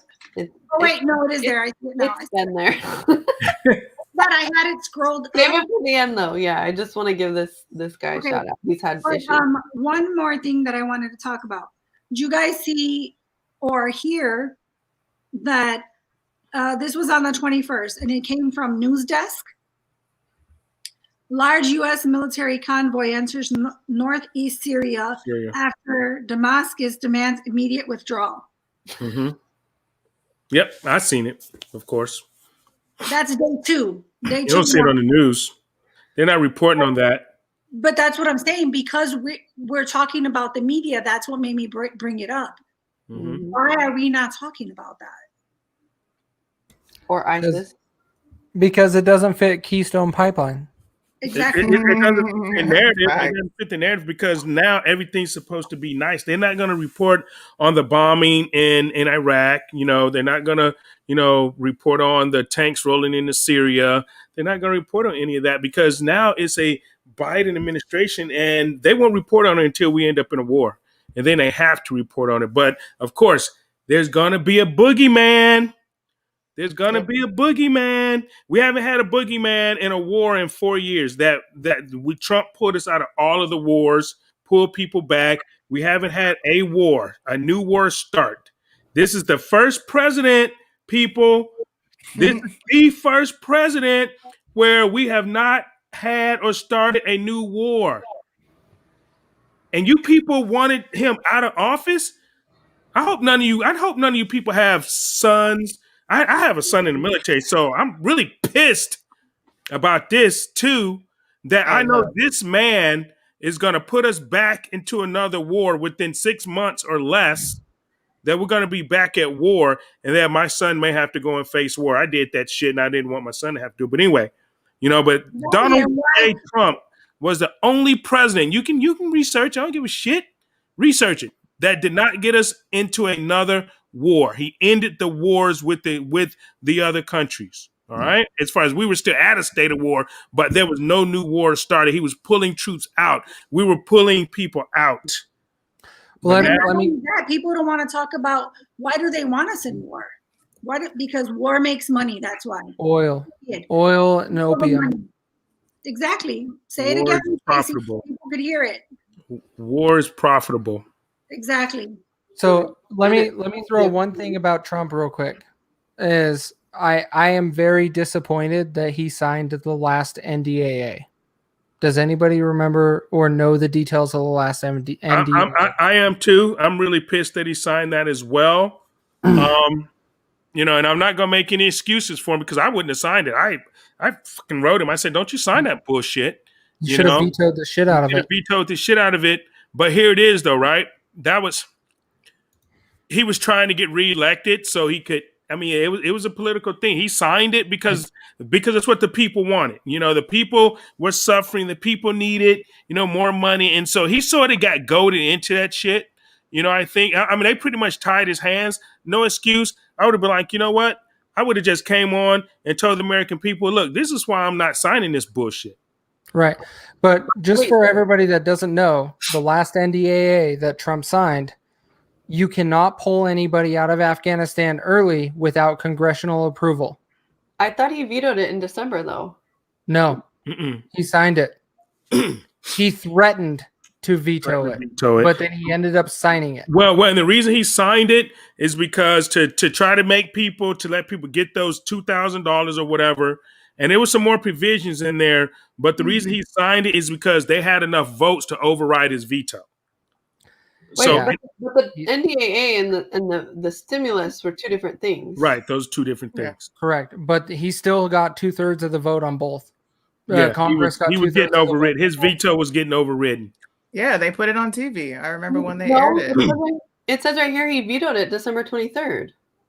But then they can go and re-vote real quick and get 2/3 of the vote, and it's good. That's what they did. They overrid him. Well, but then They he overrode did, everything. He didn't sign it. He vetoed it. Well, if he vetoed just part of it, it doesn't matter. He accepted the other part of it. And that's the part that I'm holding him accountable for, is shut down the whole thing. Because he vetoed and he said, I don't like this part. And it started a separation between the two bills. And they started going divided, and both bills got 2/3 of the vote, and he couldn't choose. I still hold Trump a little bit of accountable in this scenario of he should have made it vocal like he did with other things and said, guys, America, look what they're doing. But he did. He redlined it. He redlined the fuck out of it. He redlined one. I think the one you're thinking about is the stimulus. That's where he said, I'm not going to sign it unless you do this. And then he held it for 4 days and he has to act now. We could get our checks next week, but he didn't. He took his time and then sent it back and said make these adjustments, and then they sent it back and he signed it. Well, that's why they were voting on everything separately to begin with, because he redlined it. And certain things you have, okay, you want to do this, where we're going to vote on it. We're going to vote on everything. Right. How many votes did we watch? Over every one of his vetoes, they voted to override it. So either way, he can't do nothing. But here's the point that I'm making. I understand. I wish Trump would have made a bigger deal out of it, just like he did with the election, just like he did with other things. He should have made it to where Americans understood the impact. I understand it's out of his control, and I respect that power, and I want that power to stay there, because we, as a United States of America, cannot say one person can make a decision that turns into a dictatorship. Mm-hmm. But what I want is our Congress and it to be very apparent they're not getting along. 2020 should have proved it, but clearly it's not. Right now, with Biden being reelected, it's shown 2020 Congress cannot get along at all. We reelected Mitch McConnell and Lindsey Graham and a bunch of people that should not be in office right now. Literally, Lindsey Graham is backpedaling like no other because he's trying to save his ass. Mitch McConnell is just like, oh, whatever, I'm going to die before I get reelected. Yeah, that's probably true. But other people are doing the same pattern. The part that I wish Trump would have done is his same stance that he's done for 4 years, hold his ground. He should have done it and just said, look, guys, this is exactly what's happening. And no, he just signed a bill and is just like, get it out of my way. And that's what frustrates me with him. Tariffs, the Chinese tariffs, and that are my two biggest beefs with Trump as it is. Other than that, I think he had a very solid presidential run.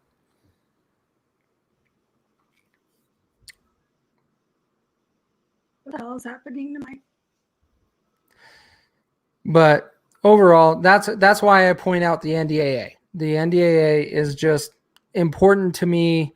We cannot pull out any anybody in the military early without congressional approval. That should not matter. If the governor or the general, not the governor, the president or the general wants to do it, it should be approved. End of story.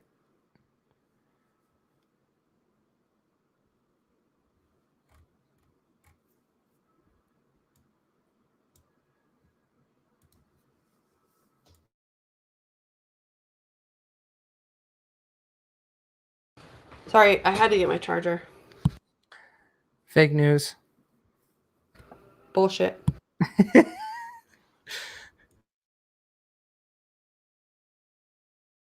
So what is your thoughts, Brittany, about NDAA and what we were talking about? Is I have a very staunch opinion only because he could have done things better in his stance and like he has done in his past.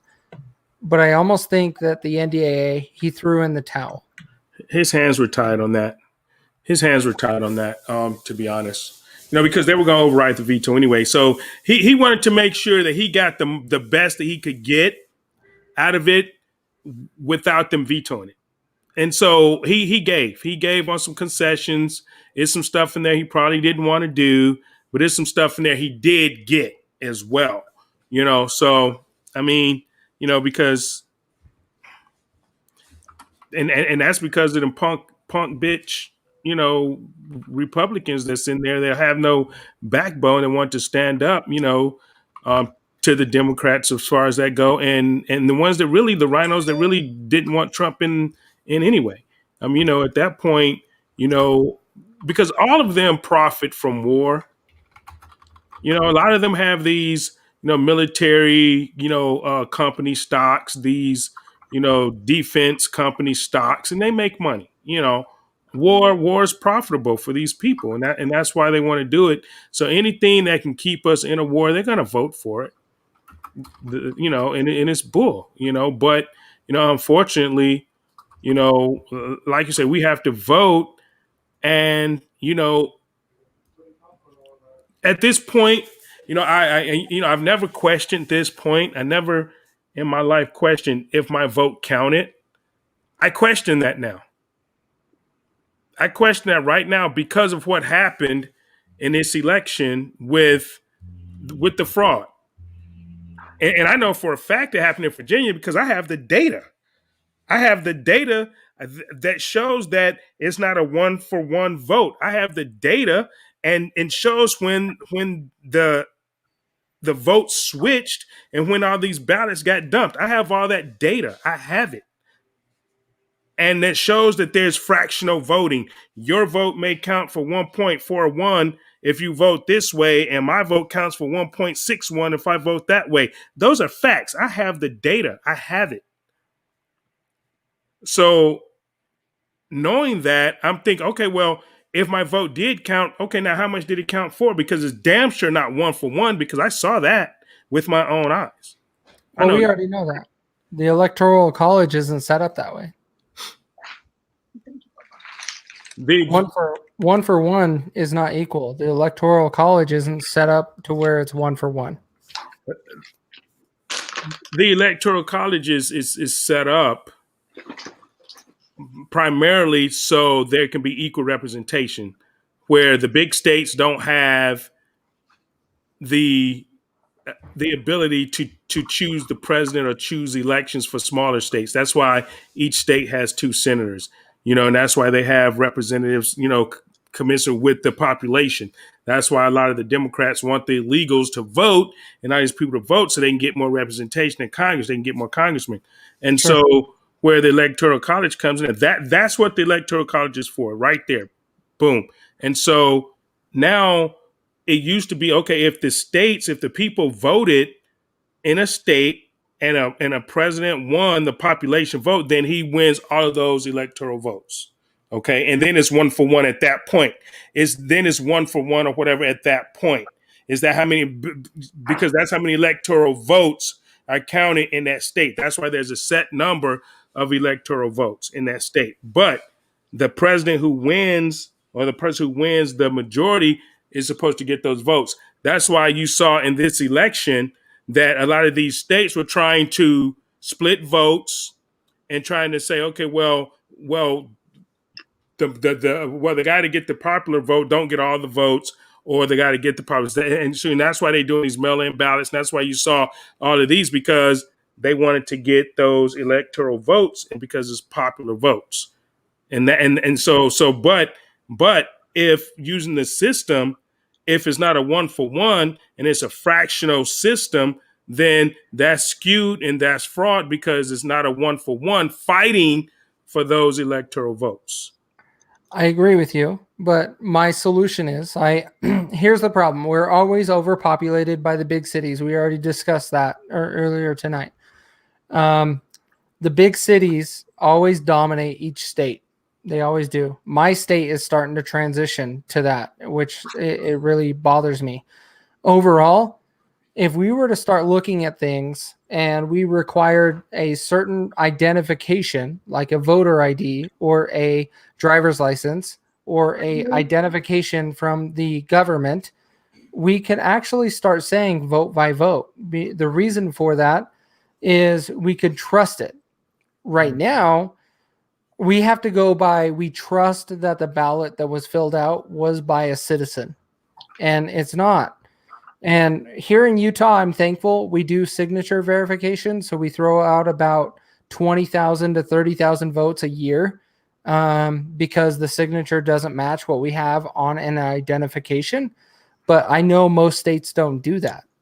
And that's where overall, if we can start forcing you to require an identification, would nullify this issue. And those are things that we should probably start pushing locally and not from a federal level. We never want a federal level oversight from a voting standpoint. We want it to be locally, only because you have 50 states. You don't have one person overseeing 50 states. That's my opinion. I agree. Well, in Virginia, we used to have that until January.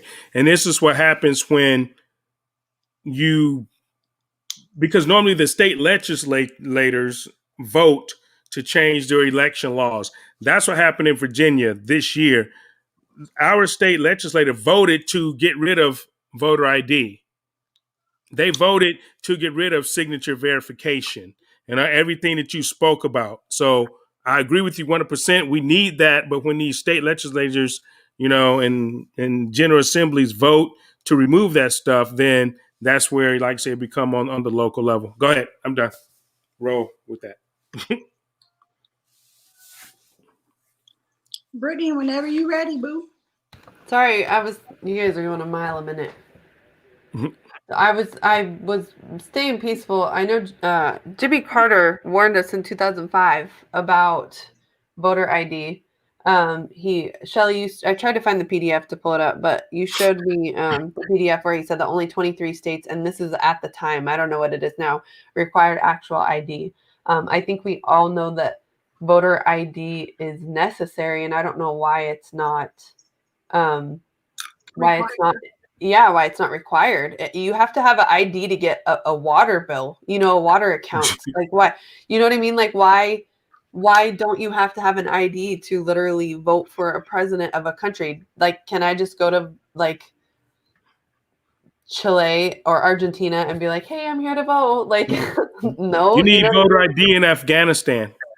Okay, so exactly, like, why? And they're not matching signatures. Like here in Oregon, we're mail-in ballot. Like, I'm not gonna lie, this is the first year I voted, and I felt ripped off because I signed a paper, put it in the ballot box. I even asked the ladies, like, hey, so when do they pick this up? Because it just felt weird, like putting it in this like mailbox drop box.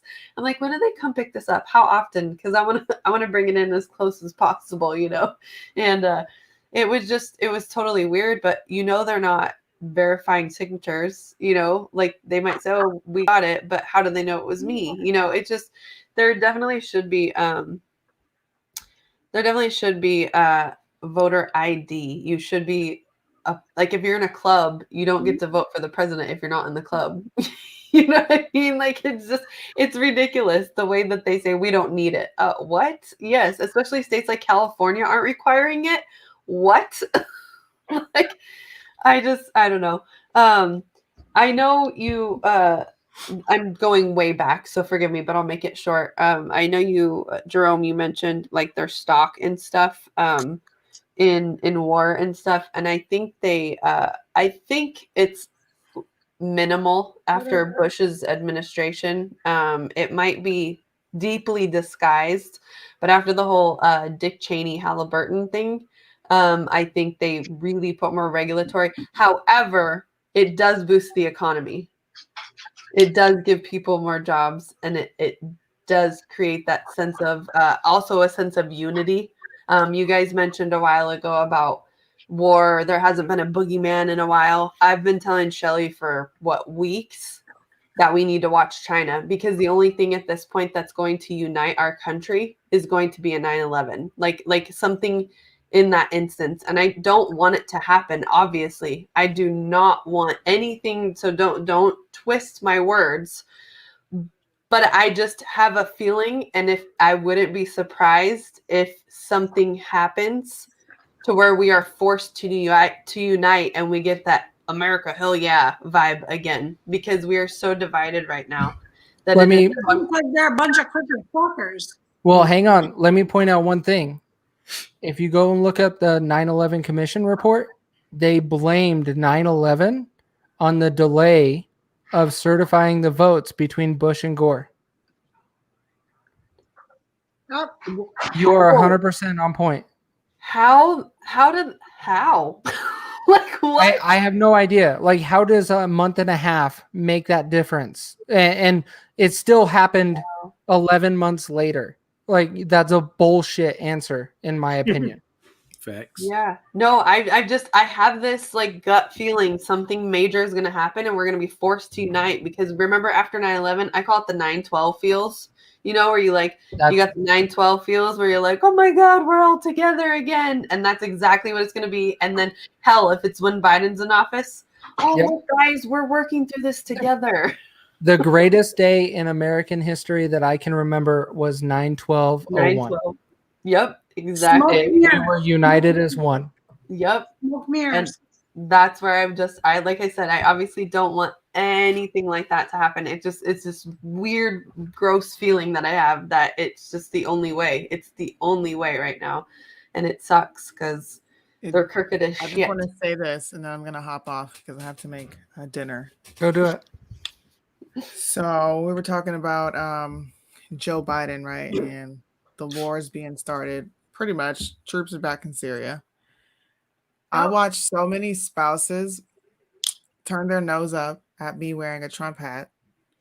Or, you know, when you're in these groups and you can see what they're thinking as far as voting. Now, most of them, they're really quiet about it.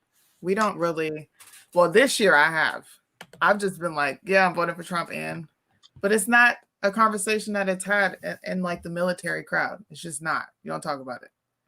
Watching these spouses be so for Joe Biden, having Biden Harris as their default picture, watching them here, I have never been so disgusted in my life. I tell people all the time, the most important thing you can do is vote locally. But when you're a spouse, you have two important jobs as a voter. You should vote for who is in best interest of your husband's enlistment. Yo, it's like a slap in the face. How dare you? How dare you? How dare you use your vote to vote off feelings and not what's going to benefit your family? Like, we are directly affected by this shit. It's disgusting to listen to AFN, and AFN used to be so pro-America. Trash the president. Post fake news. Like, I'm not even joking. It is total bullshit. The atmosphere that we're in, as far as military, it feels weird. I've never felt like this a day in my life. Being like, damn, should I wear this hat? I'm telling you, I have these thoughts. Should I even wear this hat over there? Because I know there's going to be a billion of people that look at me sideways. And it's like, I don't take it personal, but it's like, bro, how dare you? That is so selfish.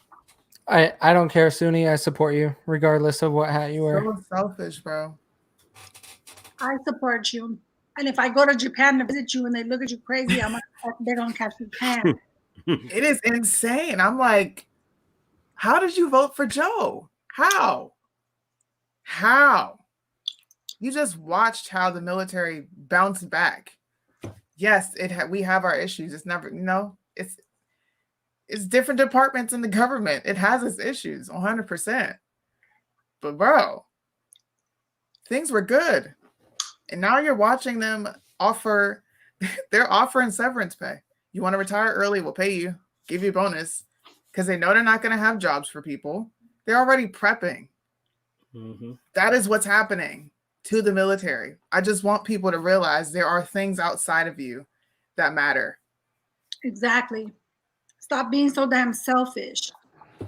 Before A you lot of leave, people's problem is they vote selfishly. They vote based on what's good for them and their personal things. I keep telling people, stop thinking about your damn self, because there's a whole fucking world around. And guess what? In order for us to work together and be great, we have to work together. Mm-hmm.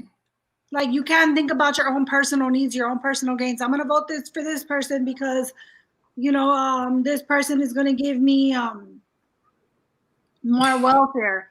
Like Joe Biden, what was it, like 10 to 15% increase in welfare now? Yep. Yeah. Who do you think is gonna pay for that? I'm sorry, I just had to. I didn't mean to like. Sony, It's been you're on grinding point. my gears because I've been so silent on this topic because I know it's sensitive.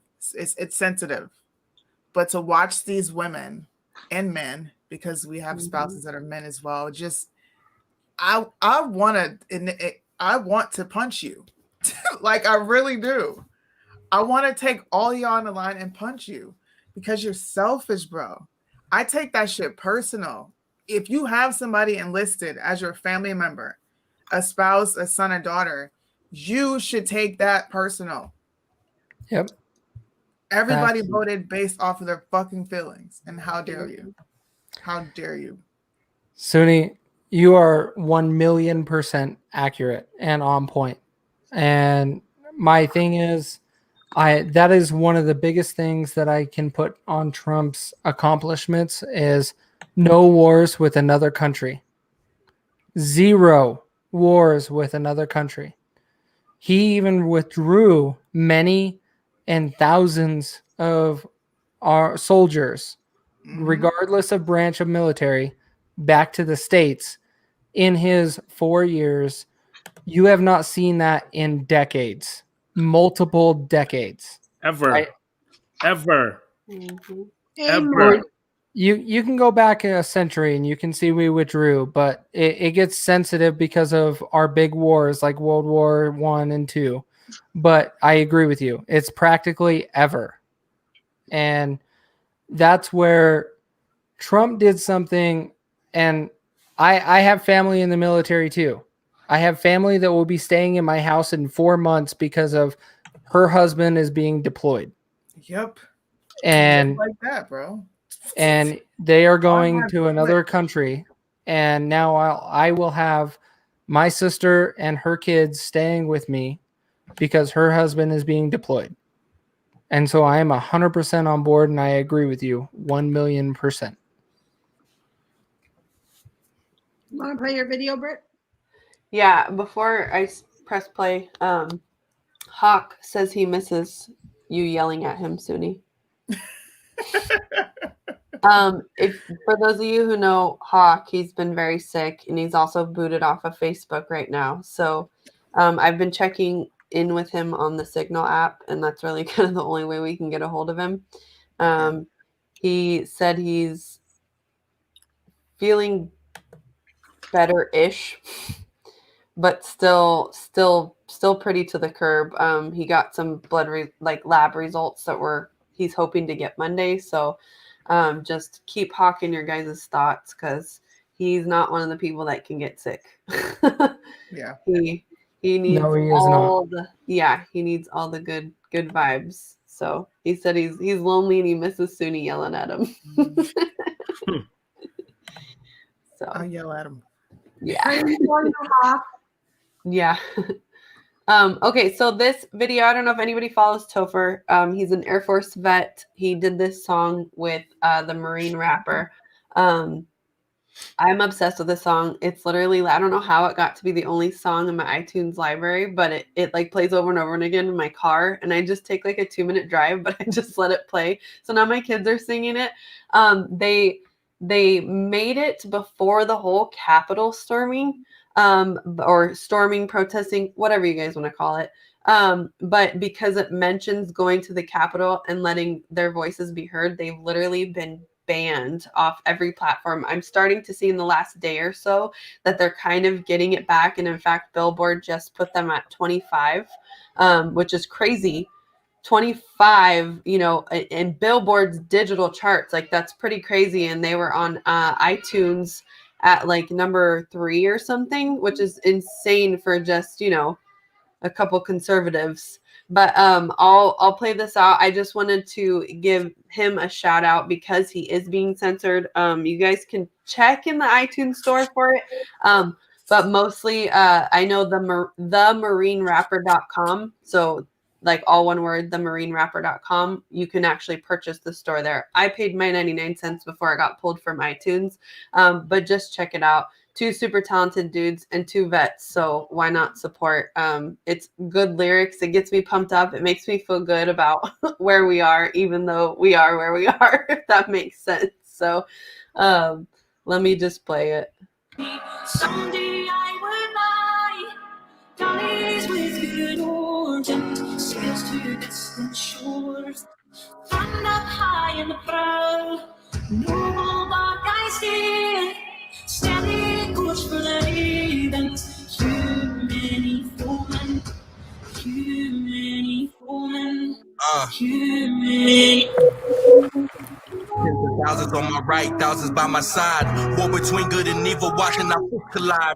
Battle for our freedom now, to the side. All around, places full of pride. This is where we make a stand, no more give or take. March around the Capitol, storm the city gates, putting pressure on their necks until the truth breaks. All walls of corruption, take out all the snakes. Star Spangled Banner, playing loud and proud. People from all walks of life filling up the crowd. Defend the Constitution, many warriors have vowed. Casting down any among us who have bucked their cow. Enough with tyranny, we come to take our country back. For all citizens, white, red, brown, or black. Return it to a form of glory, fix their bloody crack on the crown. Fetch it down, it's going down. Someday I will buy bodies with good oars, sails to distant shores, stand up high in the crowd, noble bark I stand, steady push for the heathens, too many foemen. My mama told me, yeah, she warned me that this day would come. I'm like my father, go to combat with the blazing guns. I survived that, then I came back to the place I'm from, to face off all these haters and the battle in the place I love. You can't break me down, I'm indivisible. You still see my raps if I was invisible. But I'm standing tall, and I spit the truth. So you all appalled, cause you know it's true. They call it freedom cause the fathers pay for this. I love this country, doesn't matter how much hate I get. I take my colors in the battle, ain't no wavering. Cause this is for my warriors who marching to the cadences. This is for the sisters working hard on the ship. This is for the brothers getting y'all doctorate. Fathers, yeah, taking y'all on the ship. Baby, tell me why it's off of the patriot. My mother told me, someday I will buy bodies with good oars, sail to distant shores, stand up high in the crowd, noble bark I stand, steady push for the heathens, too many foemen, too many foemen, too many foemen. Bam. Tight. That's tight. It's my newest thing, and honestly, censorship is our greatest issue I think that we've had as I'll say the remnants of the actual conservative party.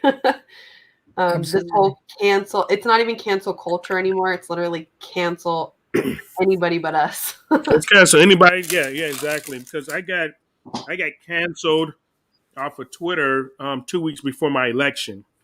And I was before it really all started happening to come down. This was back in June.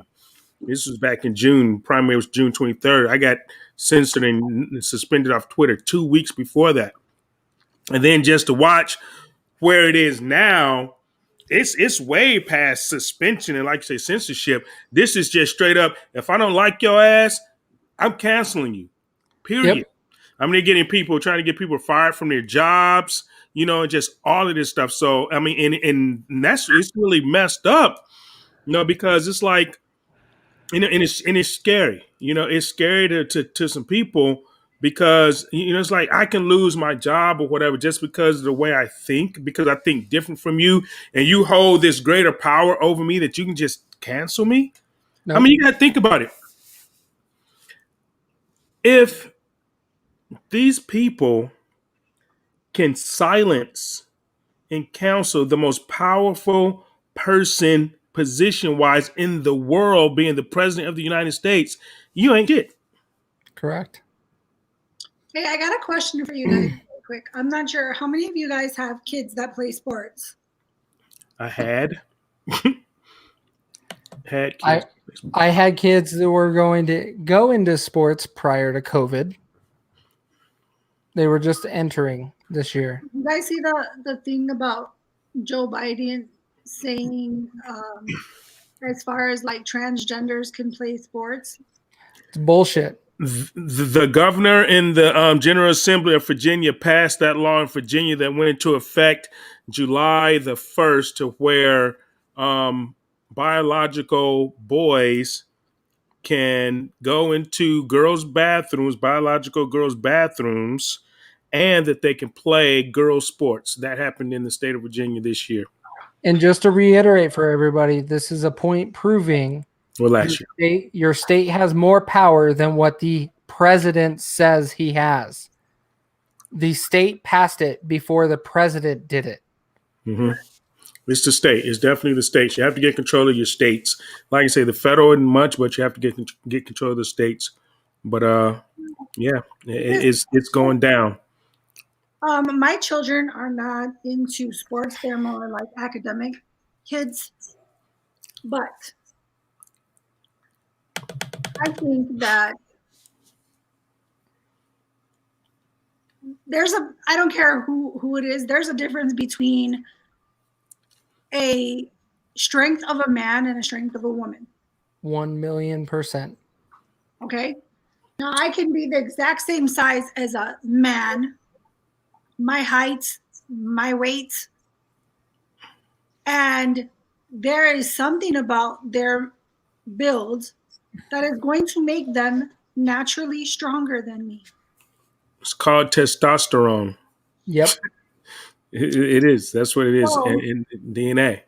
Now, don't get me wrong. Now, I do, like, I used to be super fit, workout, and I could lift a lot more weight than some men that I worked out with. But Doesn't matter. that being said, how are you going to play sports? How can any young woman, right? Because what happened to the Me Too movement? I want to know where the fuck they're at.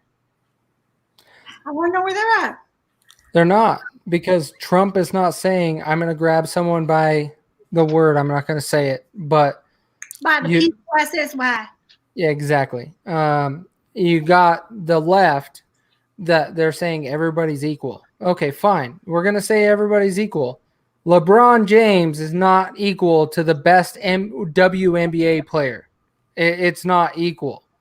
Men have a different athletic ability and size and muscle mass and all of that to women. You can never compare them. Now we can always go all the way back. If you want to go super back, we can compare Jenner, Kylie Jenner, or whatever her name is, Bruce Jenner. and what Kris Jenner, and you can go to her male name, Bruce Jenner, and now she's Caitlyn. Caitlyn Jenner. But Exactly. he used to be Bruce. Right. Would she have the same records if she was a Bruce Jenner versus Kris Jenner, whatever her name, Caitlyn Jenner? Yes, it would be identical because it's the same freaking person. It's the same DNA. It's the same muscle mass. It's not fair. Now, women women are not built like men. They need to have a division. Sure, if you want to play co-ed on some fun league, sure. But you cannot do it on a league that you are paid for what you do. This is something I brought up in a conversation in the past. Women in NWSL in the United States, they earn more money than the United States Men's Soccer League because the United States Men's Soccer League sucks ass. They all deserve to be fired and not have a job. Correct. The Women's Soccer League have earned 2 World Cups, and they don't even earn half of what the men do. Right. And you have to look at their athletic ability and what they actually provide. And you can never put them together because there is 2 different comparisons. And it's not fair. It is not fair at all. And I think not only that, but can you imagine how many guys who are mediocre, right? Let's say they're mediocre players. So let me just put on, let me say that I'm a woman, and now you're gonna play for women's team, so that your mediocre skills on the men's team got you on the bench, but now on the women's team, you're gonna be a key player. Like you think about scholarships, you think about all these things. Like not only that, but I worry about the locker rooms. Like I have a 15-year-old girl. Do I want her dressing in a locker room with somebody who is biologically a boy? Regardless, like hormones aren't allowed in sports. We learned that with Barry Bonds, like Mark McGuire. We learned these things. I mean, Huh? Yeah. Maybe Barry Bonds was wrong, but definitely Mark McGuire. But like both of them did steroids, so we're good. I'm pretty sure they all did. But either way, we learned this, that hormones are not allowed in sports, period. So why, if you're transgender, maybe I'm ignorant to the QTGBC community, you know, after the LGBT, but maybe I'm ignorant to all that, but aren't you undergoing hormones? Yes. Okay, so again, you don't even have to be necessarily undergoing hormones. You just have to identify. No, what she's talking about is the natural progression. Can you produce No. I understand what you're saying. I understand that when they are in the position of transgendering, they undergo hormones. I understand what you're saying. But what I'm saying is that the bar is so low that I don't even think you have to be going through a hormonal thing, because I'm talking about the taking advantage of this, like the loopholes. So you don't even have to be taking hormonal things. The only requirement is that you have to identify as a transgender. You see what I'm saying? I just wanted to add I see what you're saying, but I think that process has to happen for them to be considered a transgender. But I could be wrong. You're thinking too logical. Like, for example, my concealed carry is going to self-identify as a pencil going forward. It's no longer a weapon. It's a pencil. I mean, there was a case in Virginia where this girl identified as a boy and wanted to use the boys' bathroom. And in the school, they recognized her right to be who she wanted to be, but they gave her her own bathroom that she could use the bathroom in. You know, it was a good compromise because a girl, and for her protection, you know, girl can't be going into the boys' bathroom.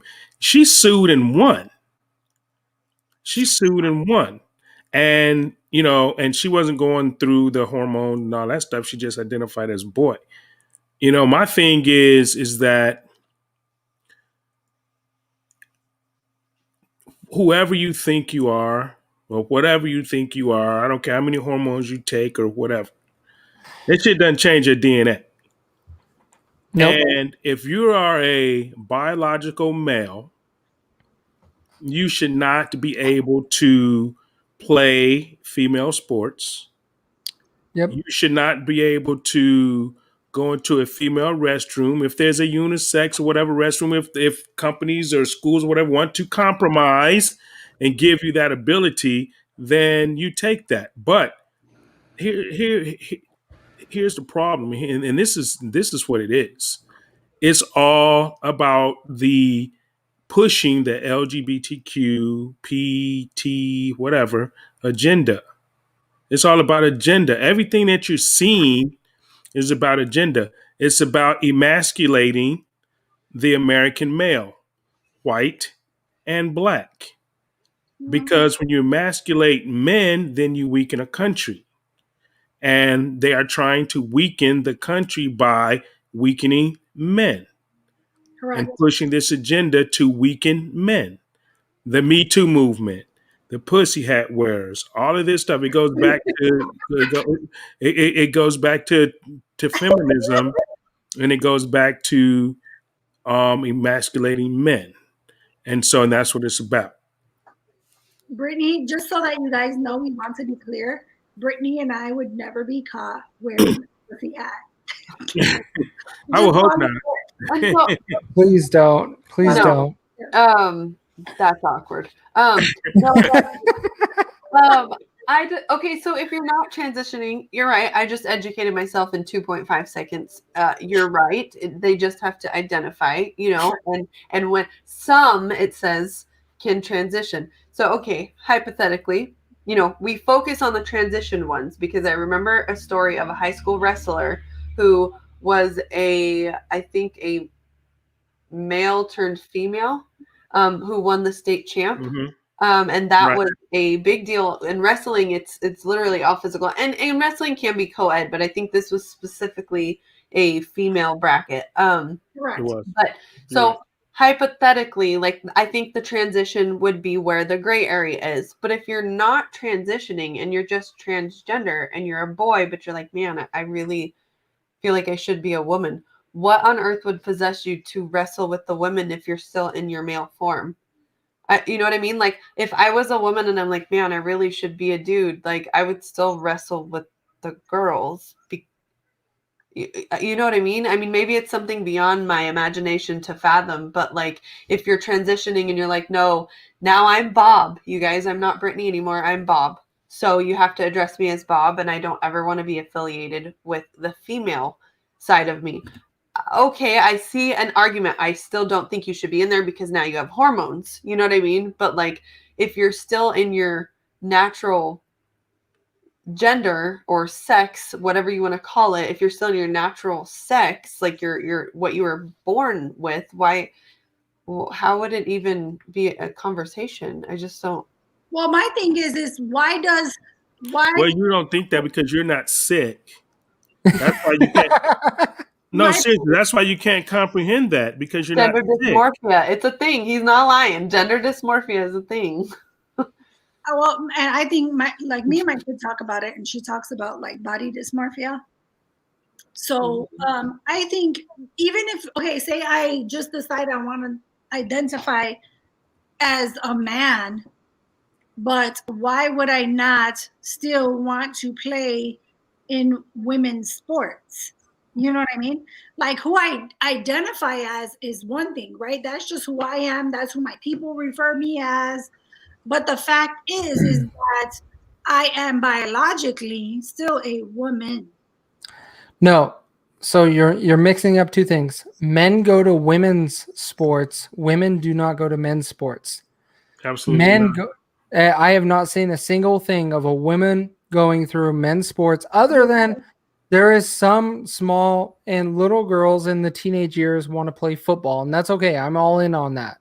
I wanted to get play it. football when I was in high school, but guess what? I Cool. did not want to be a man. I am not supportive of girls in high school going up against 300-pound guys. That's not fair. Like, it's not realistic.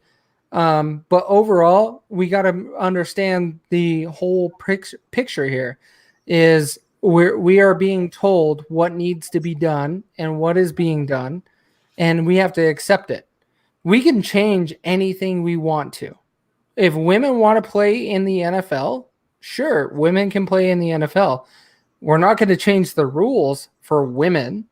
You got to play by their rules. I agree with And you. that's the part that needs to be accepted. Now, I don't want women, to be very clear, I do not want women playing in the NFL because 350-pound linemen, I do not want them landing on you because you do not have the body structure like most men have to handle that. And so I have a difference of opinion in that stance. However, I am all for women. If you want to play sports, you want to do things, cool, let's do it. Let's figure it out. I just do not want you to go up against people that I played against in sports when I was in high school and after, because you're going to get squashed. And I'm a little guy. I'm a 5'7", 170 guy, 170-pound guy in high school. I got squashed a lot. And then you put girls in the mix.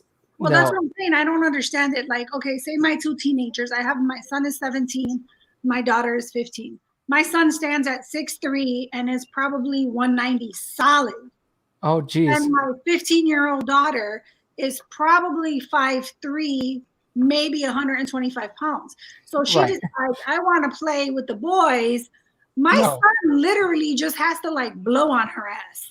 Correct. So imagine her. He don't even got to hit her. She just got to run into him, and it's going to be like running into a fucking wall. Right. And that's my problem is I'm not saying that women don't deserve the rights. I'm saying I'm worried about your safety and your health. You can mentally think that you're a man, but physically you are not constructed that way. Correct.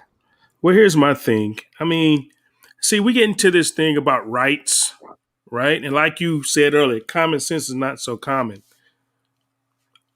We have to get back to who we are and what our roles are as men and women. Women shouldn't be playing football with men. Why? Because of their, body structure, and they get hurt. Yep. Men shouldn't be running against women because they're stronger. We have to get back and get off of this bullshit. All right, I'm gonna go here. Go there. I'm gonna go here. All right. Field, period. All right, but I'm gonna go here. All right. Oh shit! I feel like it's about to get deep. There's two of these motherfuckers, right? There's two genders. Fuck all this other bullshit. We got male, we got female. And that's the way we're made. You got DNA that proves that you're a male and proves that you're a female. That's why there's Y chromosomes and there's X chromosomes. These motherfuckers always talk about follow the fucking science, follow the fucking science. Okay, well, follow the fucking science then. Follow the science then. Stop with the bullshit. There's 56 fucking different genders. We're not fucking worms and we're not fucking, chameleons and all this shit. We're human beings. There's two genders. It's male and female. There's DNA for males and there's DNA for females. Stop with the bullshit. And that's the problem. And the scientists and all these people that's pushing this bullshit, don't ever say to me, follow the fucking science if you're talking about there's more than two fucking genders. I don't want to hear that bullshit. There's two. You have fallopian tubes inside your body. You have a uterus. You're a fucking female. You have a period. You're a female.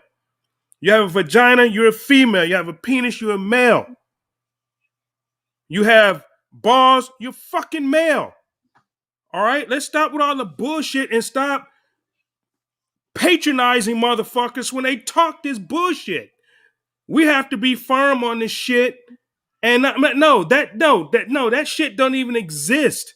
You may identify and think you're a fucking female or you're a fucking male, but what are you? You're a goddamn female or you're a male. Period. I don't give a fuck how you dress. Your DNA ain't goddamn changing. Your DNA do not change with your fucking dress of clothes or with you wearing a wig or whatever. Your shit don't change. I don't give a fuck who you think you are. But enough people have to stop with the bullshit and stop with this, make them feel, man, fuck your feelings. Fuck your goddamn feelings. This fucking PC bullshit has destroyed America. This I want to coddle your feelings, have destroyed America. Fuck that. Just stop with the bullshit, and I think America would be okay if we just stop with the bullshit. If you want to follow the science, follow the fucking science, and that's it. There's two genders, male, female, period. I agree with Mariana, because I know there are such things as, and I don't believe they're 60 something. I think it's up to 80 something now, Jerome. but but I do agree that I believe that there's male, female, and I believe there's hermaphrodites who sometimes might have a male genitalia but female stuff on the inside. So I will, Mariana, I actually agree with you on that. But even a hermaphrodite is male or female. They may have both genitals, but on their insides, they're either male or female. I'm just saying those are the only ones I think I would like make an exception for. Like, okay, we gotta do some science here and figure it out. But yeah, I have to agree with everything you said. Literally everything you said.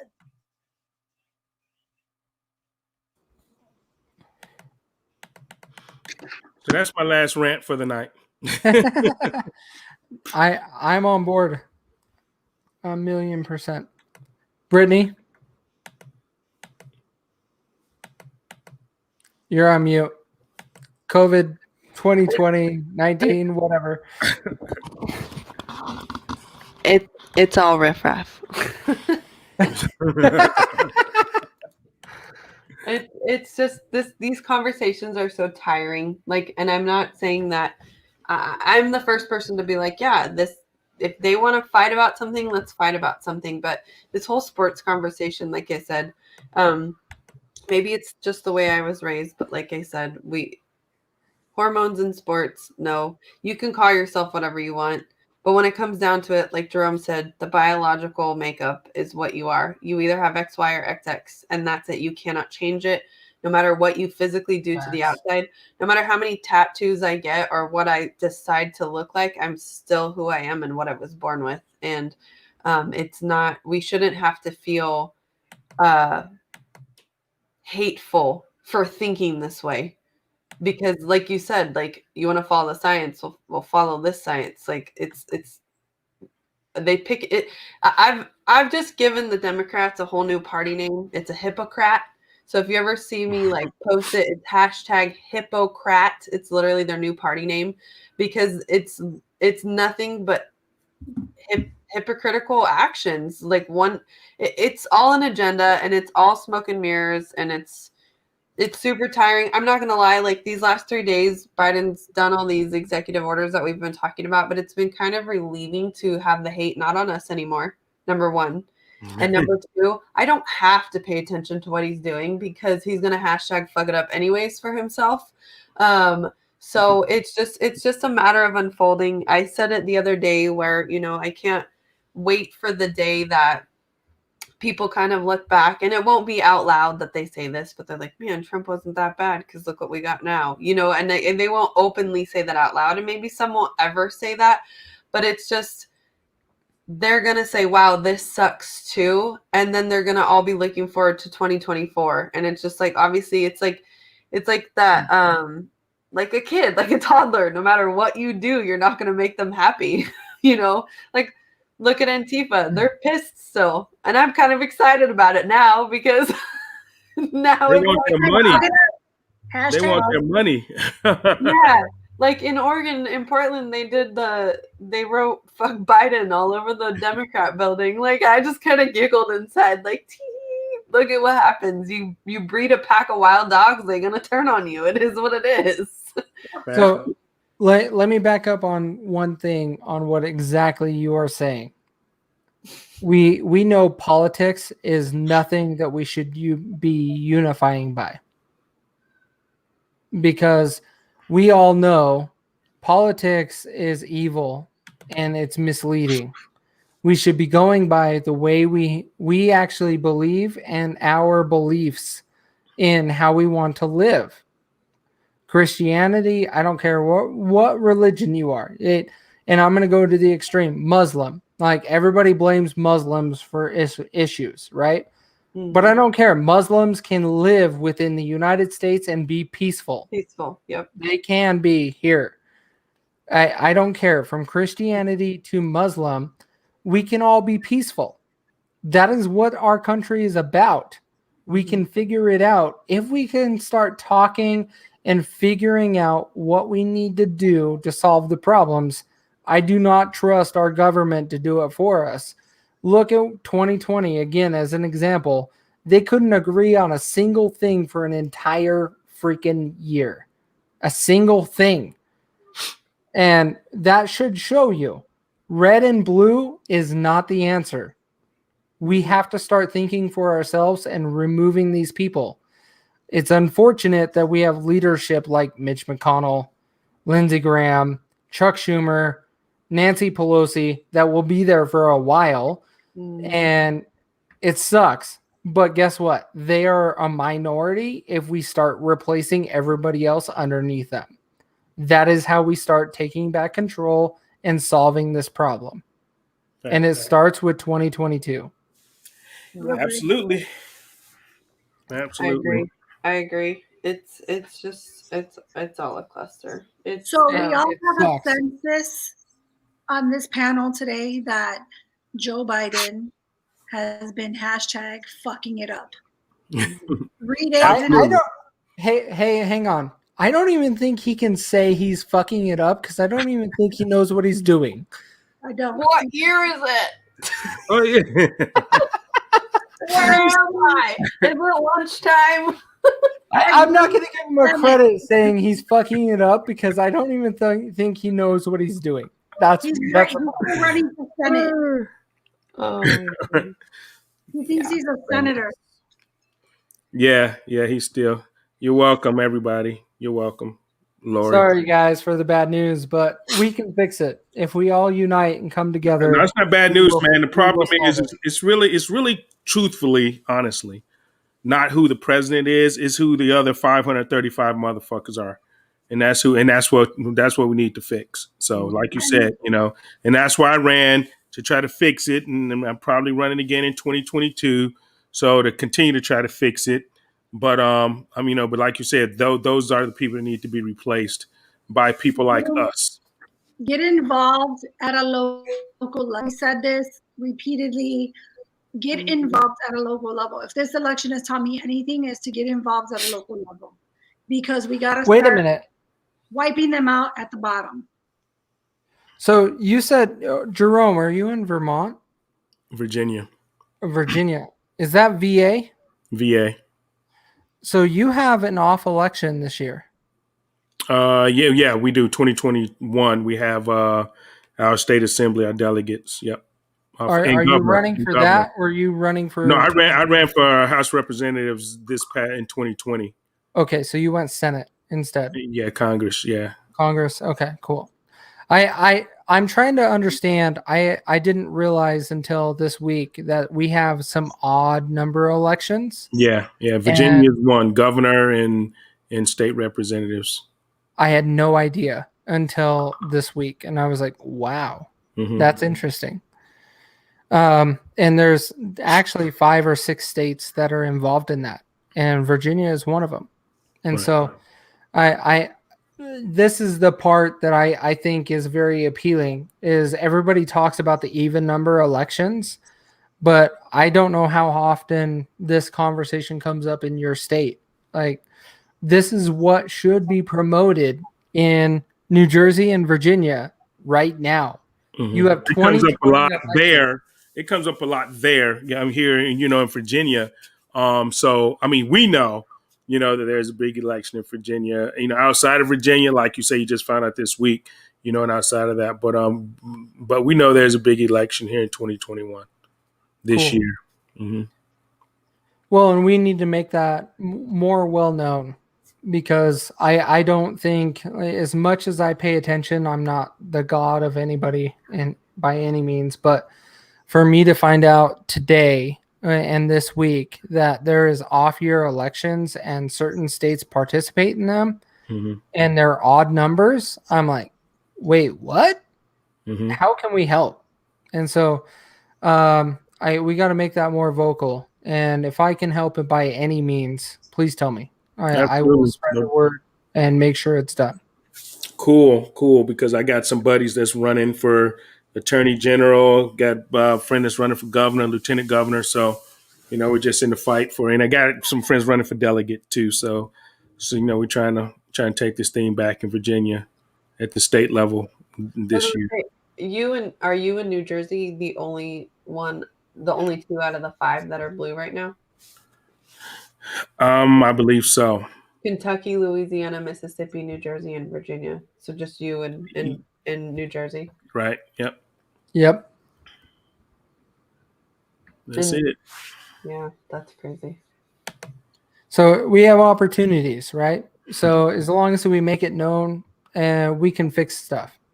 We just got to start talking about it. And what we did tonight is talking about it, even though we don't always agree with everything, but that's okay. It's important for us to talk about these things and figure out solutions, because we can't trust Congress or our government to do it for us. Correct. No, not at all. Well, thank you guys for joining me tonight. I think we had a great discussion. We had a lot of different opinions, which is the most amazing thing when people can actually talk, even though we don't all agree on each point. But this is what it's about. This is what we're supposed to do. We got to get it out there. We got to get information out there.